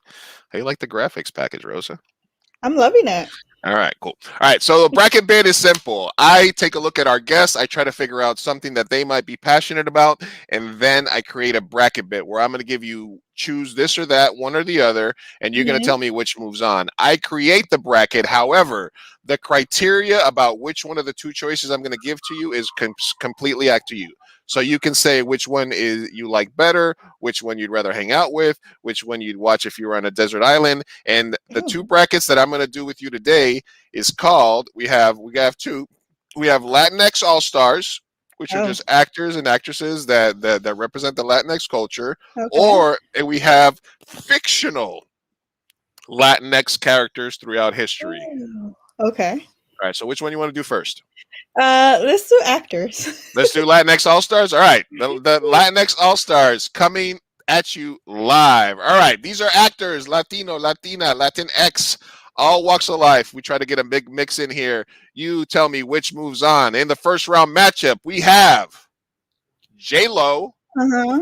versus Guillermo Diaz. Guillermo Diaz played Cuban B, Scarface in not Dazed and Confused, Half Baked.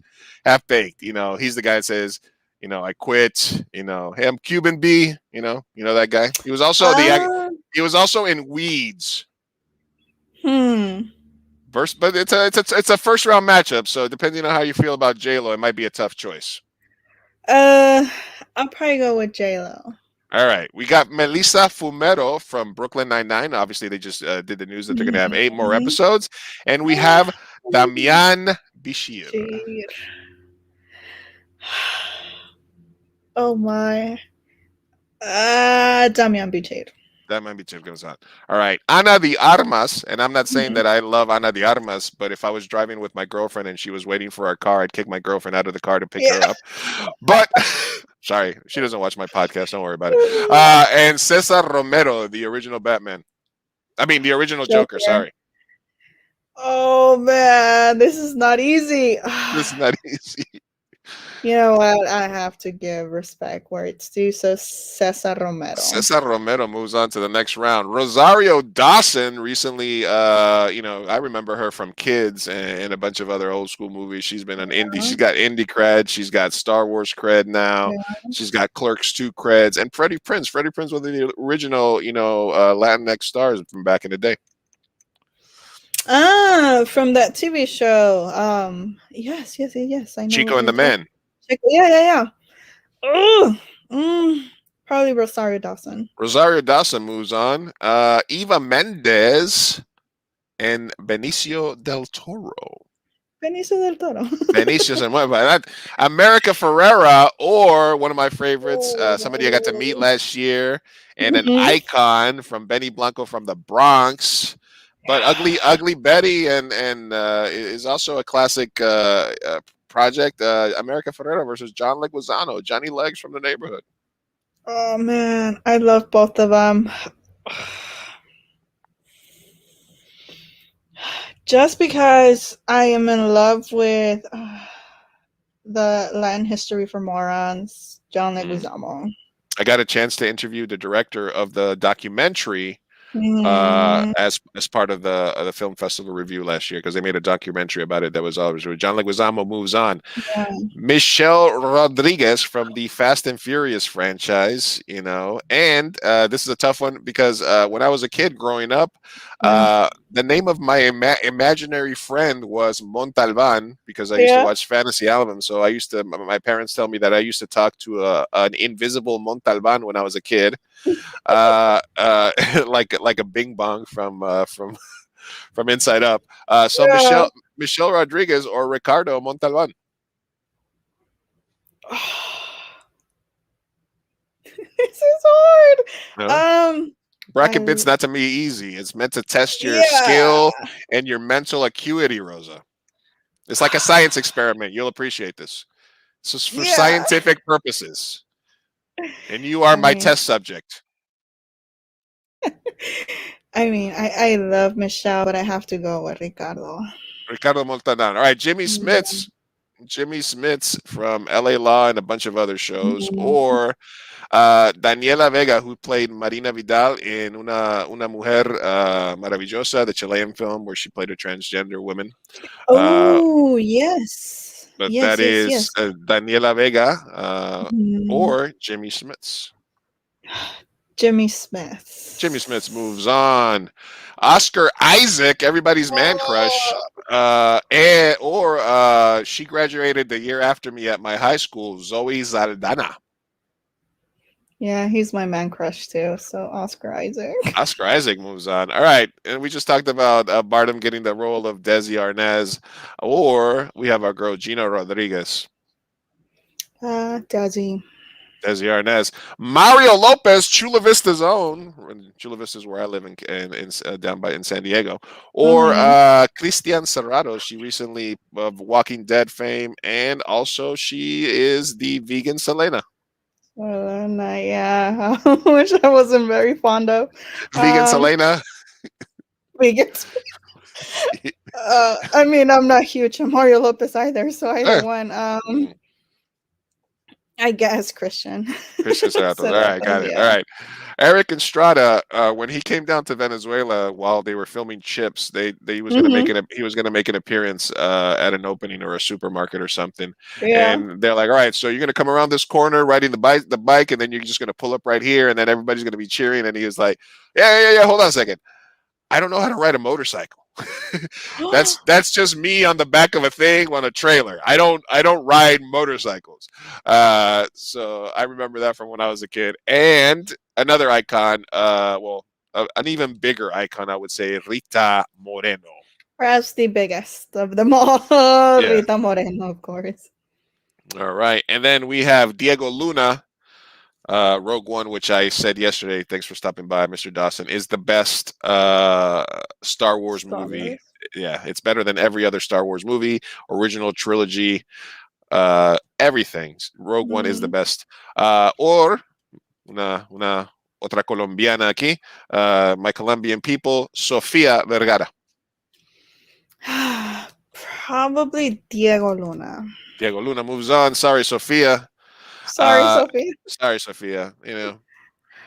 I wouldn't kick my girlfriend out of the car to pick Sofia Vergara. I would not. I would probably tell her that there was $100 bills and then shut the door on her or something. I wouldn't push her as violently as if Ana de Armas were, but it's close. Edward James Olmos, icon of icons as well.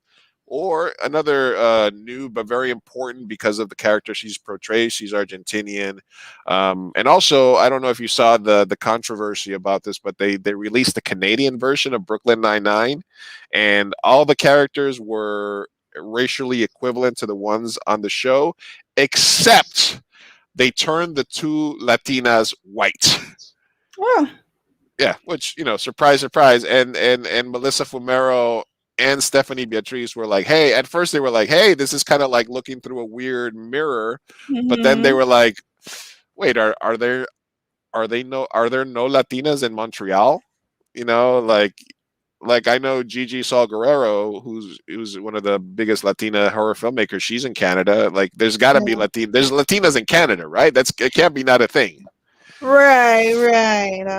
So they whitewashed the hell out of those two characters for some reason, which again speaks to like the baby steps that were taken, but still the fact that they we get shit on a lot anyway. But Stephanie Beatriz or Edward James Olmos?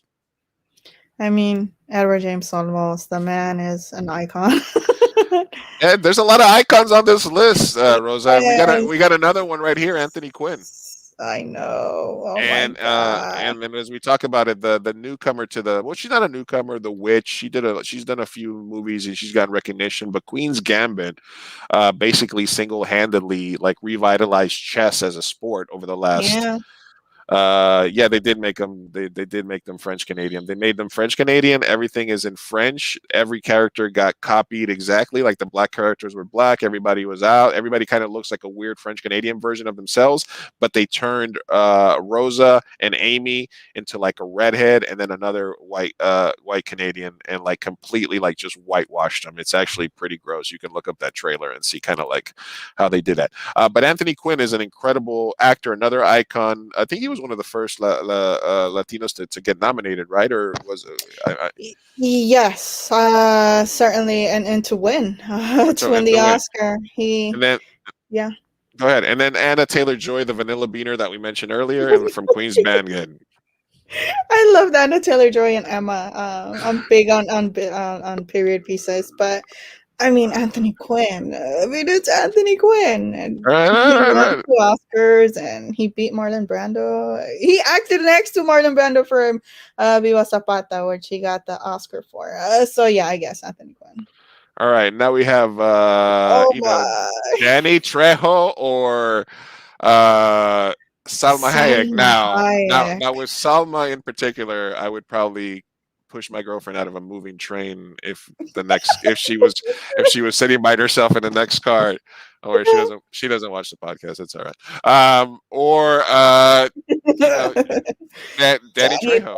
Oh, Machete, again, a guy that came from the fucking streets. He was he was a character. he had the look and the and deep down he had the talent, and then all of a sudden he comes like this B movie, like Machete and this and that. Yeah, Then he starts making tacos. It's a whole arc for him as a person. yeah, He's an icon. yeah. Yeah, his documentary, Inman Number One, man, But fascinating documentary. Salma Hayek has probably one of the best, sexiest like scenes in all of movie kingdom. She's one of the hottest actress, like the most, like in terms of sex appeal and talent, and combining those. She's a filmmaker. That's right. She's a producer. Frida. Yeah, She they're established one. herself. She was beautiful and talented, and she added on to that throughout her career. Ugh, this is hard. Oh But Danny man. Trejo might come. You might see him tomorrow at a taco shop. He might be like, "Hey, how come you didn't pick me?" Oh no. I have to go with. Oh, I'm so sorry, Selma, but I have to go with Danny. Danny Danny Trejo. Trejo, yeah. She se puede, but not today, Salma. Not today. Yeah, I mean, Danny Trejo literally has Selma tattooed on his chest, so I still Yeah. kind of. Okay. So it's kind of like the combination. All right. All right. Second round moves fast and furious. We got J-Lo versus Damien. Who moves on? Who moves on? Damian. Damien. And your criteria can be whatever you want. Which one you'd rather have in a movie, which one you like better, which one's more iconic. That's up to you. All right. Right. Cesar Romero versus Rosario Dawson. It's another tough one. We're putting Rosa to the test. Rosa from Rosa's Reviews, LatinX Lens. Find them. Also, David, who was commenting the Intellectual podcast. Me and him talked yesterday for 2.5 hours. So, Intellectuals podcast as well. LatinX Lens. Cesar Romero, Rosario Dawson. The choice is yours, Rosa. As I take a sip of my water. Oh man, Cesar Romero. Cesar Romero, icon versus new icon, moves on. Benicio. Oh, this is a tough one. I don't know how to choose this one. Benicio versus Leguizamo. Benny Blanco from the Bronx. Or what did Benicio? He's the collector, right? From Marvel Universe. Mm-hmm. But also he's got a million iconic roles. So Traffic, which is the movie he was in with Jose Yenke. Oh my gosh. Oh. Also the Usual Suspects. Yeah. Benicio. Benicio del Toro moves on. Oh, Dawson said Leguizamo. I would have said Leguizamo too, Dawson, but it's not. I make the bracket. Rosa picks the bracket. All right, Ricardo Montalban or Jimmy Smits. Oh my. This is the Latinx All Stars bracket. Montalban. Ricardo Montalban. Oscar Isaac or Desi Oh Arnaz. my god. Now, why didn't they get Oscar Isaac to play Desi? To say that. What? Like, thank you. We're right here. We're right here, Rosa. What the hell was about Oscar? to say that if anybody even looks like Desi Arnaz, it's Oscar Isaac. Why not? Hollywood, you got some splaining to do. Mm-hmm. Oh my, no. You're making me choose. Yes, that is the point of the bracket. Like I said, it's a science experiments where you make the choice. Oh my. You're the rat in the maze, Rosa. I mean, I'm in love with Oscar Isaac, and he's incredible. But the legacy that Desi Arnaz left, especially television, 3-camera, Arnaz. Arnaz moves on. I think that sounds like you wanna you wanna flex on your film school buddies. You're like, yeah, I picked Desi Arnaz over Oscar Isaac because I'm a film purist. All right, I get you. All right. Which kind of explains my previous ones. The girl has the Oscar and the like I said, the thought process is completely up to you. All right. Only 2 women made it past the first round. Christian Serratos and Rita Moreno. Oh, Rita Moreno. Rita Moreno moves on. All right. Diego Luna or Edward James Olmos. New school versus old school. This is a classic matchup. I have to go with Edward James Olmos. Edward James Olmos. How Oh do I my gosh. how do I reach these kids? Anthony Quinn or Danny Trejo. David says way to call her out on you picking dudes, but hey, it's her bracket. She can pick whoever you want. We are not bound by anything. The bracket is what it is. She can pick whoever she wants. Anthony Quinn or Danny Trejo. I think that if Anthony Quinn lived in today's day, he would be tatted up like Danny Trejo. That's just my opinion. But here they are, one against each other. Anthony Quinn, Danny Trejo. Yeah, I'm literally have to pick between the past and the present and Yeah, new school. Well, new kind of semi, old school and old school. yeah. Triple OG, so to speak. Oh no. I'm so sorry. I'm going with Danny Trejo. Danny Trejo. I'm All gonna right. kill myself on the next round. All right, so it's Rita Moreno versus the world in the next round here. All right, Damien Bishir, Cesar Romero. Romero. Benicio or Ricardo? Ricardo. Desi or Rita? Ooh, this could be this could have been the final right here. Desi Arnaz, I Love Lucy. Changes the comedy that and to TV that lasted a lifetime. Rita Moreno, recently you watched, and I had seen her. It was also part of the San Diego Latino Film Festival. Her doc, and Yeah. and she's an icon amongst icons. These are two icons. This is like a Mount Rushmore conversation right here.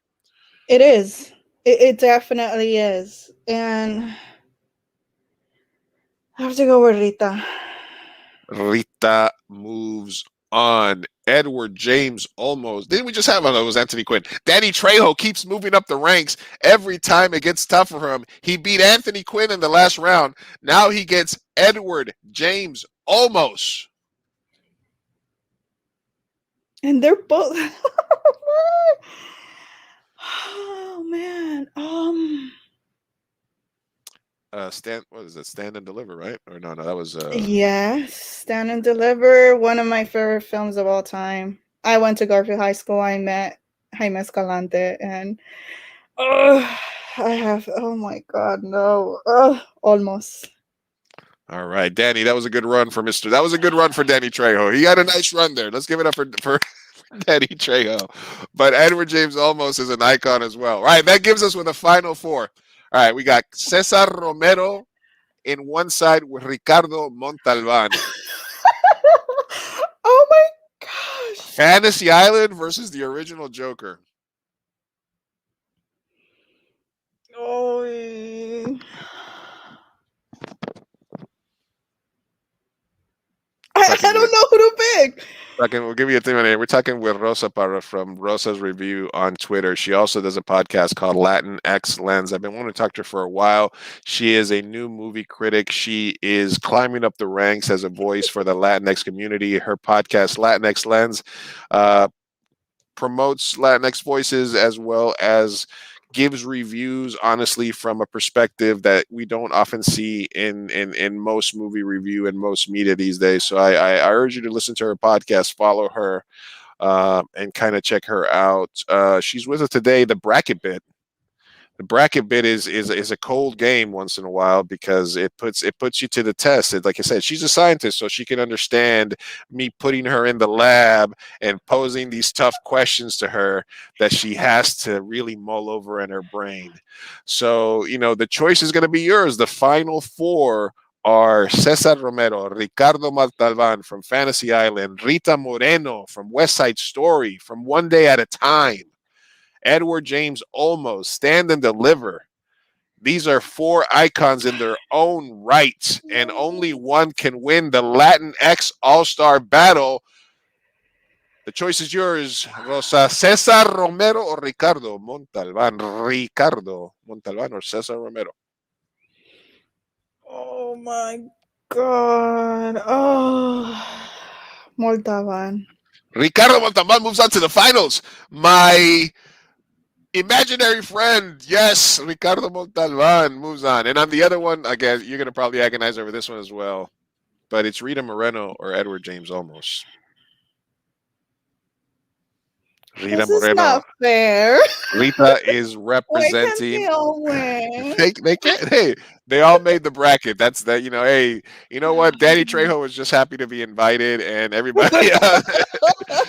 Gina Rodriguez took her gift bag and she went home. Sofia Vergara and Ana de Armas are a little pissed at you because they thought they'd make it at least into the second round. They wanted some more, she se puede representation, but this is your bracket. You make the choices, and Rita Moreno is going up against Edward James Olmos.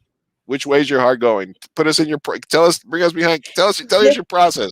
This is so heartbreaking because Edward James Olmos is an inspiration, and he's from my hometown, and he's portrayed so many iconic roles, El Pachuco, and oh my God, Santana, and Abraham Quintanilla, and Jaime Escalante. But yet you have him against the most decorated Latina actor of all time, EGOT recipient, Emmy, Grammy, Oscar, Tony. EGOT. Oh, I'm going with Rita Moreno. Rita Moreno. That was a tough battle, but Rita Moreno is in the finals against Ricardo Montalban. I think I know which way this one is going, but I'm going to leave the choice up to you, Rosa. Who's the winner here? I have to go with my girl. You gotta go with Rita Moreno, right? She was the only one that made it out of the second round, but she wins the championship, so she se puede comes through.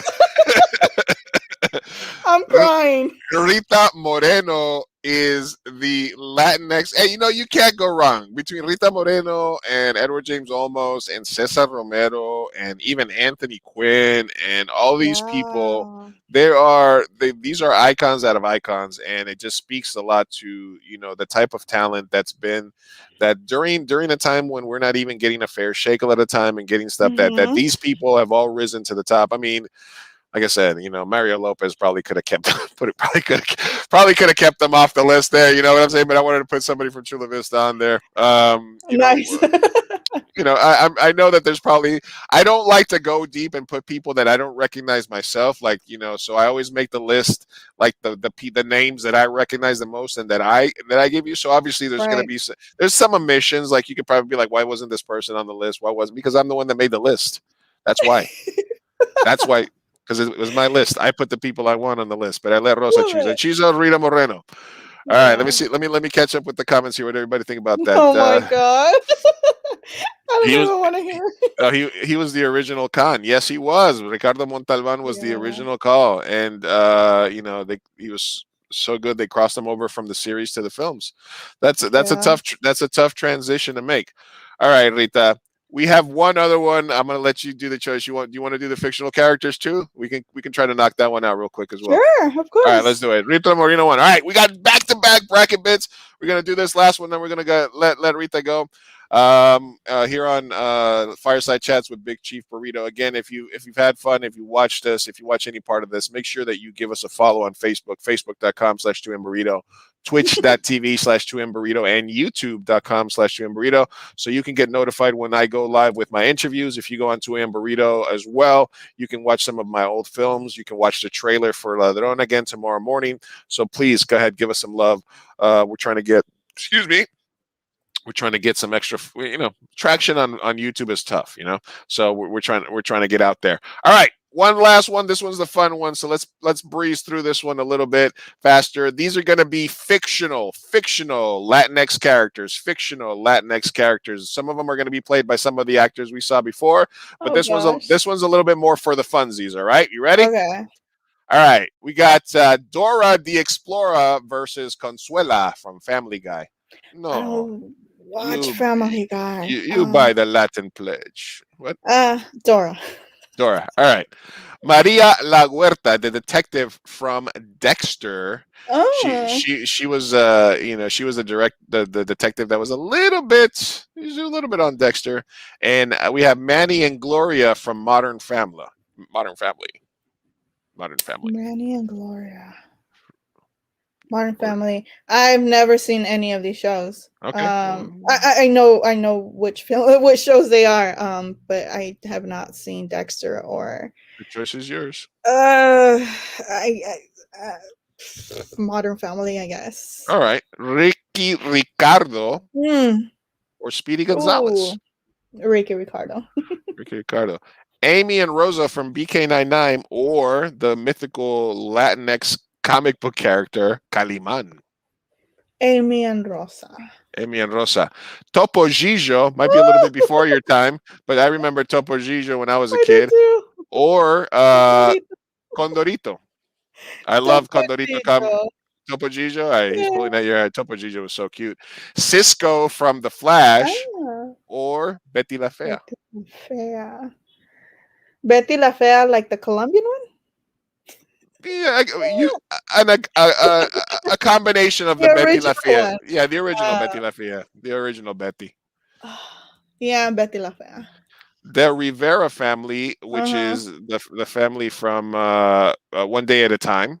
Or wait, no, I Okay. get it. No. I think the Rivera family is the family from the Mexican Day of the Dead movie, which I can't.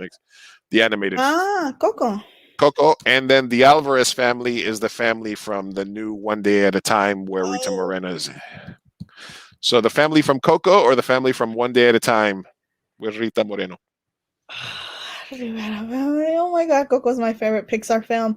But the Moreno. Oh my. The Alvarez. The Alvarez family from One Day at a Time, which says, all right, Yeah. Machete or El Chavo del Ocho, El Chapulín Colorado. El Chavo. El Chavo del Ocho. Yeah. I don't know who this Anita is. West Side. Oh yeah, Anita from West Side Story. I was about to say Anita. I was like, I knew it was like Anita from West Side Story or Fez from that '70s show. Anita. All right, Carmen Sandiego. I don't even know if she was Latino or Benny Blanco from the Bronx. From Carmen Sandiego. Carmen Sandiego. Jane the Yeah. Virgin or Pedro from Napoleon Dynamite. Vote for Pedro. Vote for Pedro or vote for Jane the Virgin. Jane the Virgin. Tony Montana or Nacho Libre. Two characters played by non-Latino actors. Like white actors. two Latino characters played by white actors. Now, although I don't, you know what, Jack Black doesn't get shit for Nacho Libre, which I'm happy with because like I said, like he did play it up a little bit, but I haven't seen a lot of like the problematic nature with Nacho Libre. I haven't seen any of that. Right. And then Tony Montana as Scarface. Scarface, yeah. Tony Montana. Tony Montana. Lynn or El Mariachi. I don't know where that Lynn is from. I'm trying to think where the Lynn is from too. I was mean, like, I don't know. You know what? Sometimes I do these and then I forget. So let's just give El Mariachi a pass because we don't know who Lynn is here. Okay. All right, Gus Fring, which not a Latino actor, but he learned his lines phonetically, and I think he's got this mysterious past, so I don't know how people feel about Gus Fring. Or Letty from the Fast and Furious franchise. Oh, Letty. Letty. The charm girls from the reboot Three Latina Sisters, or Miles Morales from the new Spider-Man franchise. Yeah. Oh, I'm gonna go with Miles. Poe Dameron. Oh. Or this is a tough one for a first round matchup. Cantinflas. I mean, he's an icon, Cantinflas. All right, Cantinflas or Miles Morales. We're moving fast and furious here. Cantinflas. El Mariachi or Letty? El Mariachi.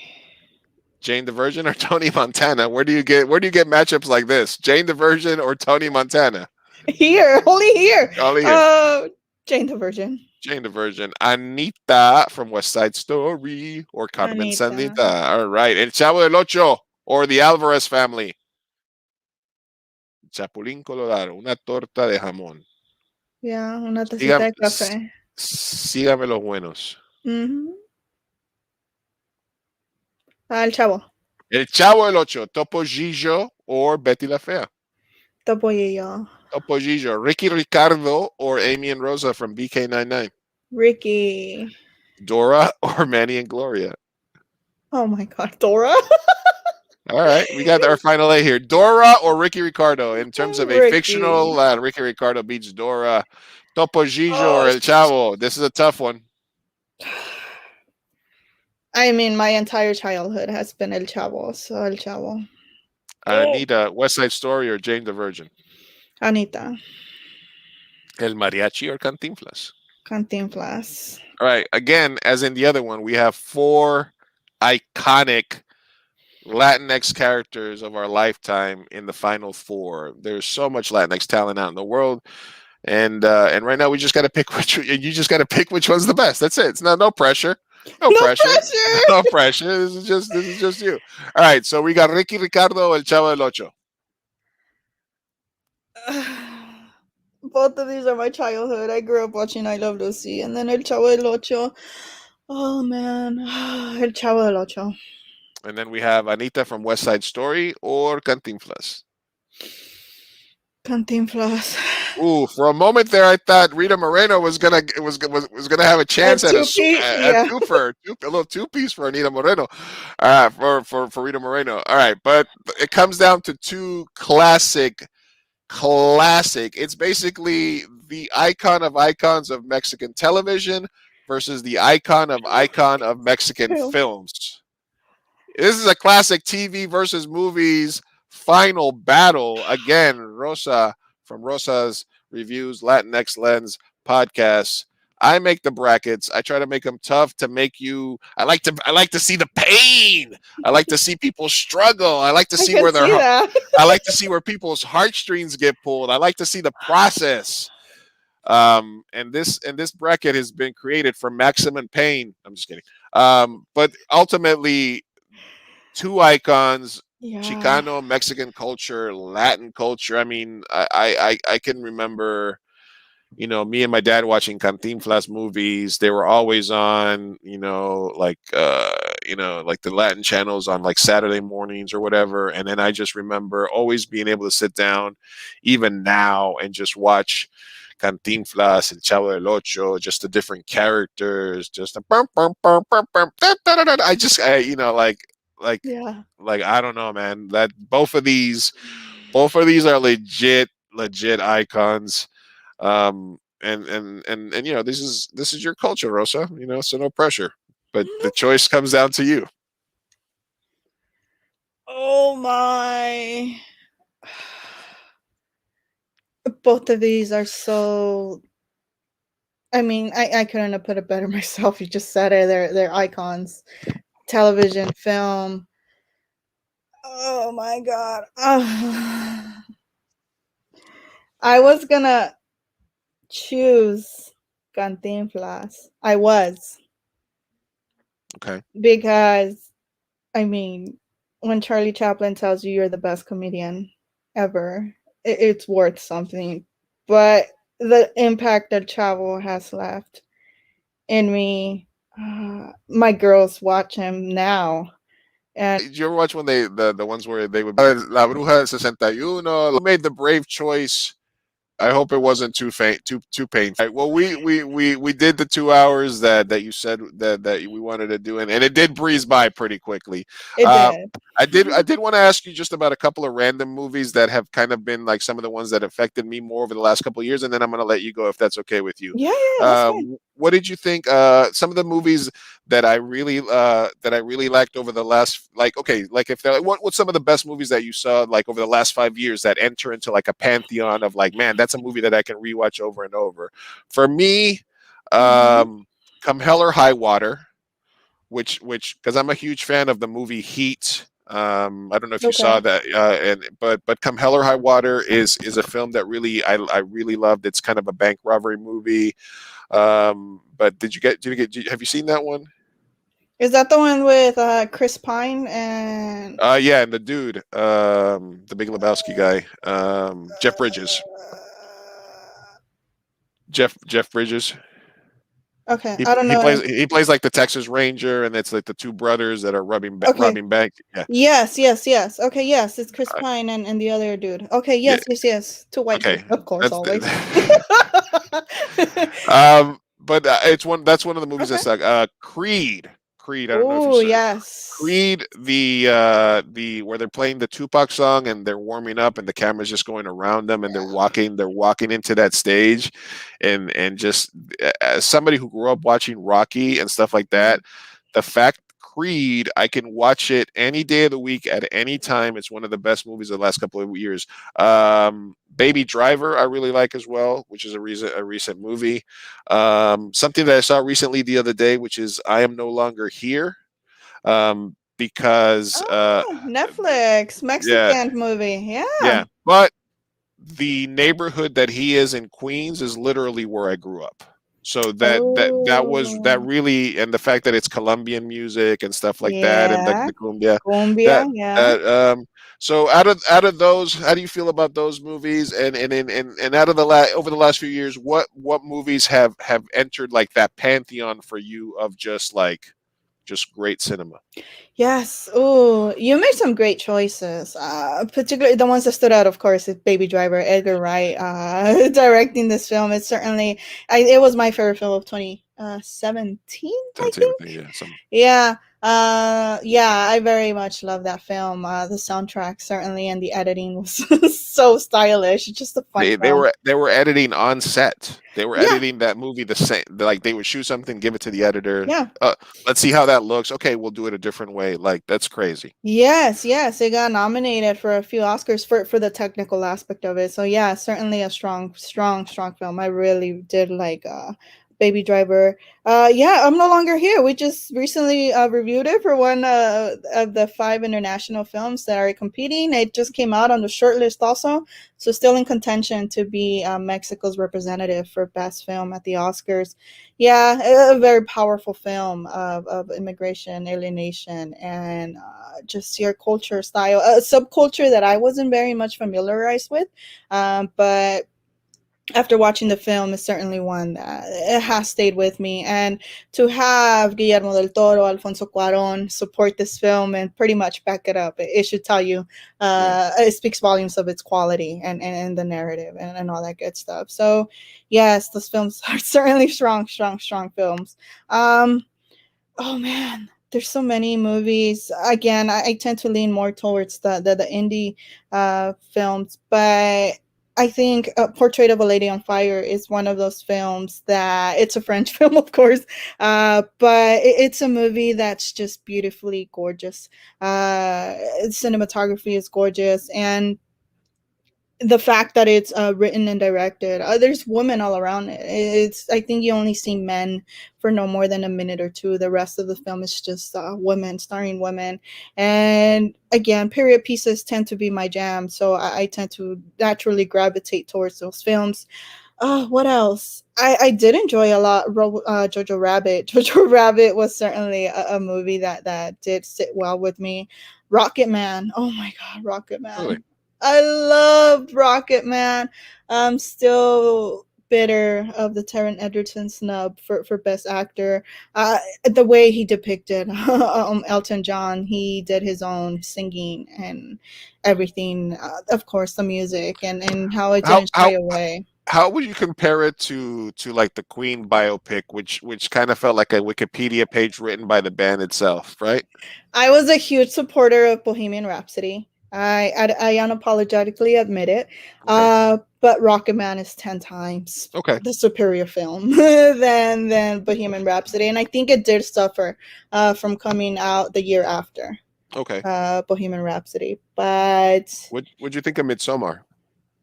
ooh, Midsummer, I liked it. I Okay. liked it. Ari Aster is certainly left a mark with Hereditary first. And although I'm not big on horror or anything, but when it comes to psychological horror, I somehow tend to enjoy that. I don't know why. I don't know what that says about me, but it's certainly I did enjoy Midsummer. I did like it very much. Weirdly, All right, and then finally, Rosa, you mentioned this earlier, and I wrote yeah, myself a note while you said it. But yeah. what is the I know you said, and again, the fact that you shared a little bit about your past. You work in a lab, you're a scientist. Mm-hmm. You're raising a family. You've decided to kind of become this voice at a much needed time. But you also said that you wanted to make a film at some point. Yeah. So, what is the Latinx story that hasn't been told, and why are you the right person to tell it eventually? Mm-hmm. There's so many Latinx stories that have not been told, unfortunately. But I think it's been told in a documentary style. But I've always been mind blown and inspired by Dolores Huerta. Okay. Dolores Huerta has certainly left an impact in my life, to see everything and read and learn everything she was able to accomplish. Because and she was able to do all this while raising kids, and I guess I'm telling you, she was certainly an inspiration to me. The fact that she was Cesar Chavez's right hand, but didn't get much recognition for it just because she was a woman. Unfortunately, it's certainly something that has stayed with me. And just reading these stories of her husband not necessarily providing the support because she's a woman, so she would have to drive up to Sacramento and take her kids with her, but nothing stopped her. And obviously it's something that I always looked up to, and to make a film, at least even just a film about her life story, is certainly something that I've always aspired to do. All right. Well, we've said it all, Rosa. We've talked about your history, the process of film reviews, the podcast. We've talked about movies. We've done 2 bracket bits. So let's wrap this baby up. I want to. So it wasn't as bad live as you thought, right? We got through It it. wasn't. No. Yes. Now that I'm more comfortable, I'm cool. You can invite me back. I'll be All right, happy cool. to be Yeah, back. absolutely. Maybe we'll If do a you panel. want to. No pressure. Maybe we'll do a panel. Have you and a couple of other my regulars during Oscar time Oh, or something. ooh, that'd be Like great. once the nominations come out, you can come on, give us your opinion of the movies that you've seen, something like that. Is that cool? Sounds good. You know where to All reach right, me. and if you need me at any point, if there's a topic, do you think I could lend a voice to? Yeah. I'd more just let me know, and I'll be happy to return the favor at any point. All right, Thank you. guys, one last time, make sure that you guys follow Rosa at Rosa Reviews on Twitter. Also, there it is right there, Latinx Lens podcast. Make sure you follow it across all platforms. They're doing a lot of good. And as us, let's, obligatory final shout outs. Make sure you follow us, facebook.com/2mburrito, twitch.tv/2mburrito. Basically, just 2 a.m. Burrito is who we are. Just look for that everywhere. There's no other. You'll be able to find me, follow us. Also, after this stream, look for the 2 a.m. Burrito podcast on Spotify, iTunes, etc. I will put the link up. Usually it's a day or two after we do the stream. I put the audio only version up. So I asked you this earlier, Rosa. We're going to put you on the full screen. I just need you to tell us who you are, and tell everybody that they're listening or watching Fireside Chats with Big Chief Burrito. Take it away, Rosa. Well, thank you. So yes, I'm Rosa, Rotten Tomatoes approved film critic, co-founder, co-host of LatinX Lens, which is available to you over at any podcast platform. Just go to LatinX Lens. We're also available on every social media platform at LatinX Lens, and you can follow my account, also social media account, at Rosa's Reviews. And again, thank you for having me. This was a treat. All right. Well, you got to say the promo. You got to say you got to give me the ID. You got to say this is Rosa and you're watching Fireside Chats with Big Chief Burrito. Give me that one. Okay, wait. This is Rosa and you're what? And you're watching Fireside Chats with Big Chief Burrito. Fire chat. Okay, I need to write this. Fireside Chats with Big Chief Burrito. You can do it, Rosa. Oh my God! No pressure. Okay, you're gonna have to tell.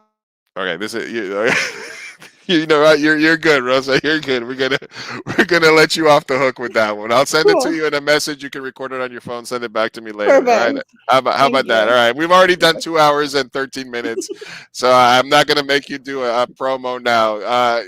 Those are your information. We got the bracket bits out of the way. Again, thank you everybody that stopped by the stream and showing love as always. My name is Big Chief Burrito. We stream here live, usually Tuesdays, Wednesdays, Thursdays via all the platforms. Thank you everybody for showing up. We're gonna hit the outro music and then I'll be back with you in like 45 seconds. All right, Rosa? All right, guys. Big Chief Burrito